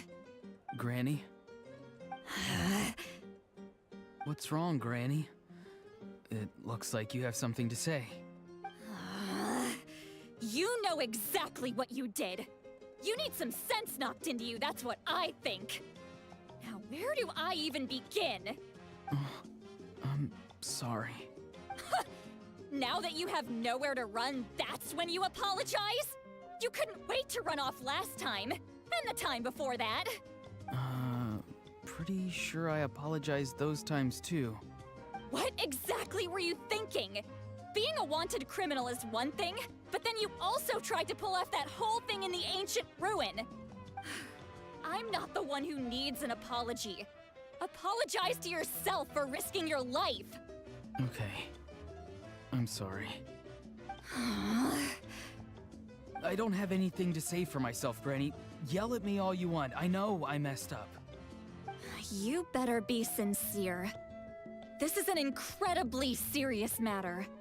I'm being sincere, I promise. I've seriously reflected on my actions. I know what I did was risky, and I know I made some bad choices. But I don't regret it. I just had to do something. Not because I thought I was special, but because I wanted to help Natlan as much as I can. Of course, in the end, I just ended up causing more trouble, so you're right. My apology doesn't mean much, but I don't know what else I can say. You even had Aoife bring me that gem. A simple thank you isn't enough, but still. Thank you, Granny. You're welcome. Just make sure to thank Aoife sometime. I will. Anyway, don't feel too grateful. I tampered with the bag to copy a portion of your memories. Oh, I didn't notice. Of course you didn't. You forget how many years I have on you. Like you could uncover one of my tricks. Anyway, I have something else to tell you. The Pyro Archon has discussed your case with the others.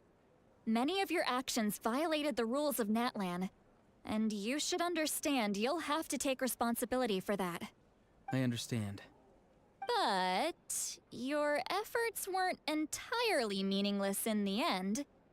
In addition to giving us another failsafe, you saved yourself with sheer force of will and managed to become a hero. Huh. Not too shabby, grandson. Did the Traveler in Paimon tell you to say that? What? No!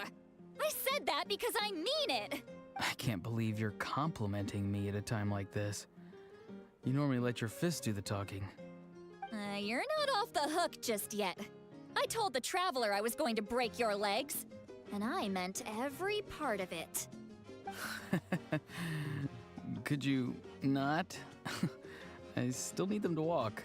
Trying to negotiate, are you? All right. Make me an offer. Given all the good things that I managed to accomplish, can you let me off the hook this one time? I promise to do better in the future. Fine. I can let this slide for now. But I'll be watching. We'll see if I change my mind. Oh, Traveler, Paimon. Didn't expect to see you here. Hello! Yes. Looking after these little rascals is rather exhausting. Taking care of the Traveler isn't easy either. Paimon's life is an uphill battle. Traveler, Paimon, I want to thank you for your help back at the ruin. I won't. Let's get together sometime. If Auroron really wants to thank you... Sounds great! We'll be there!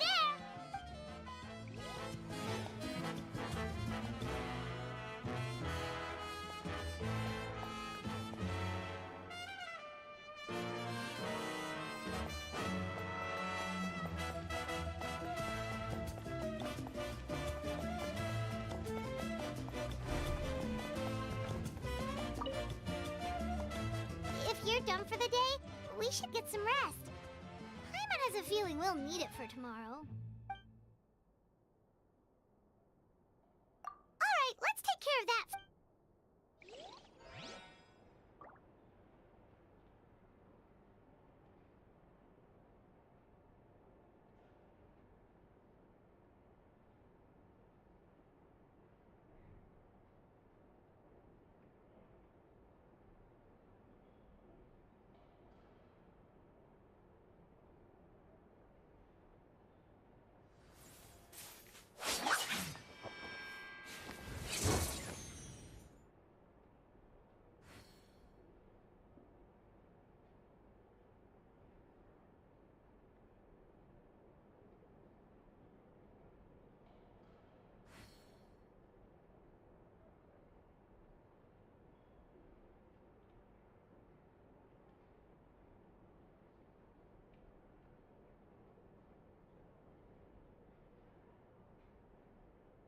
A duel is a battle of wills, and the sword an extension of the duelist's spirit.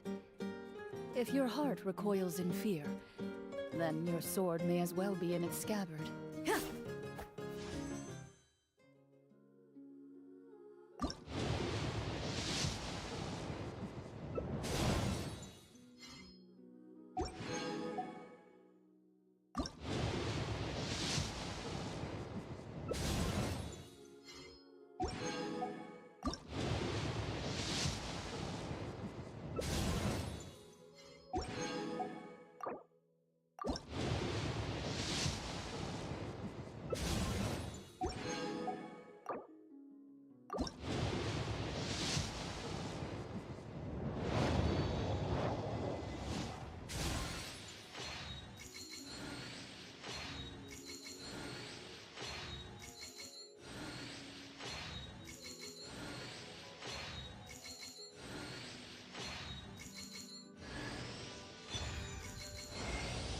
Hello, I'm Xilonen from the Children of Echoes. If you'd like me to forge some tools for you, just let me know. But I do have quite the backlog of commissions at the moment, so even if you submit a request now, it might be a while before I get to it.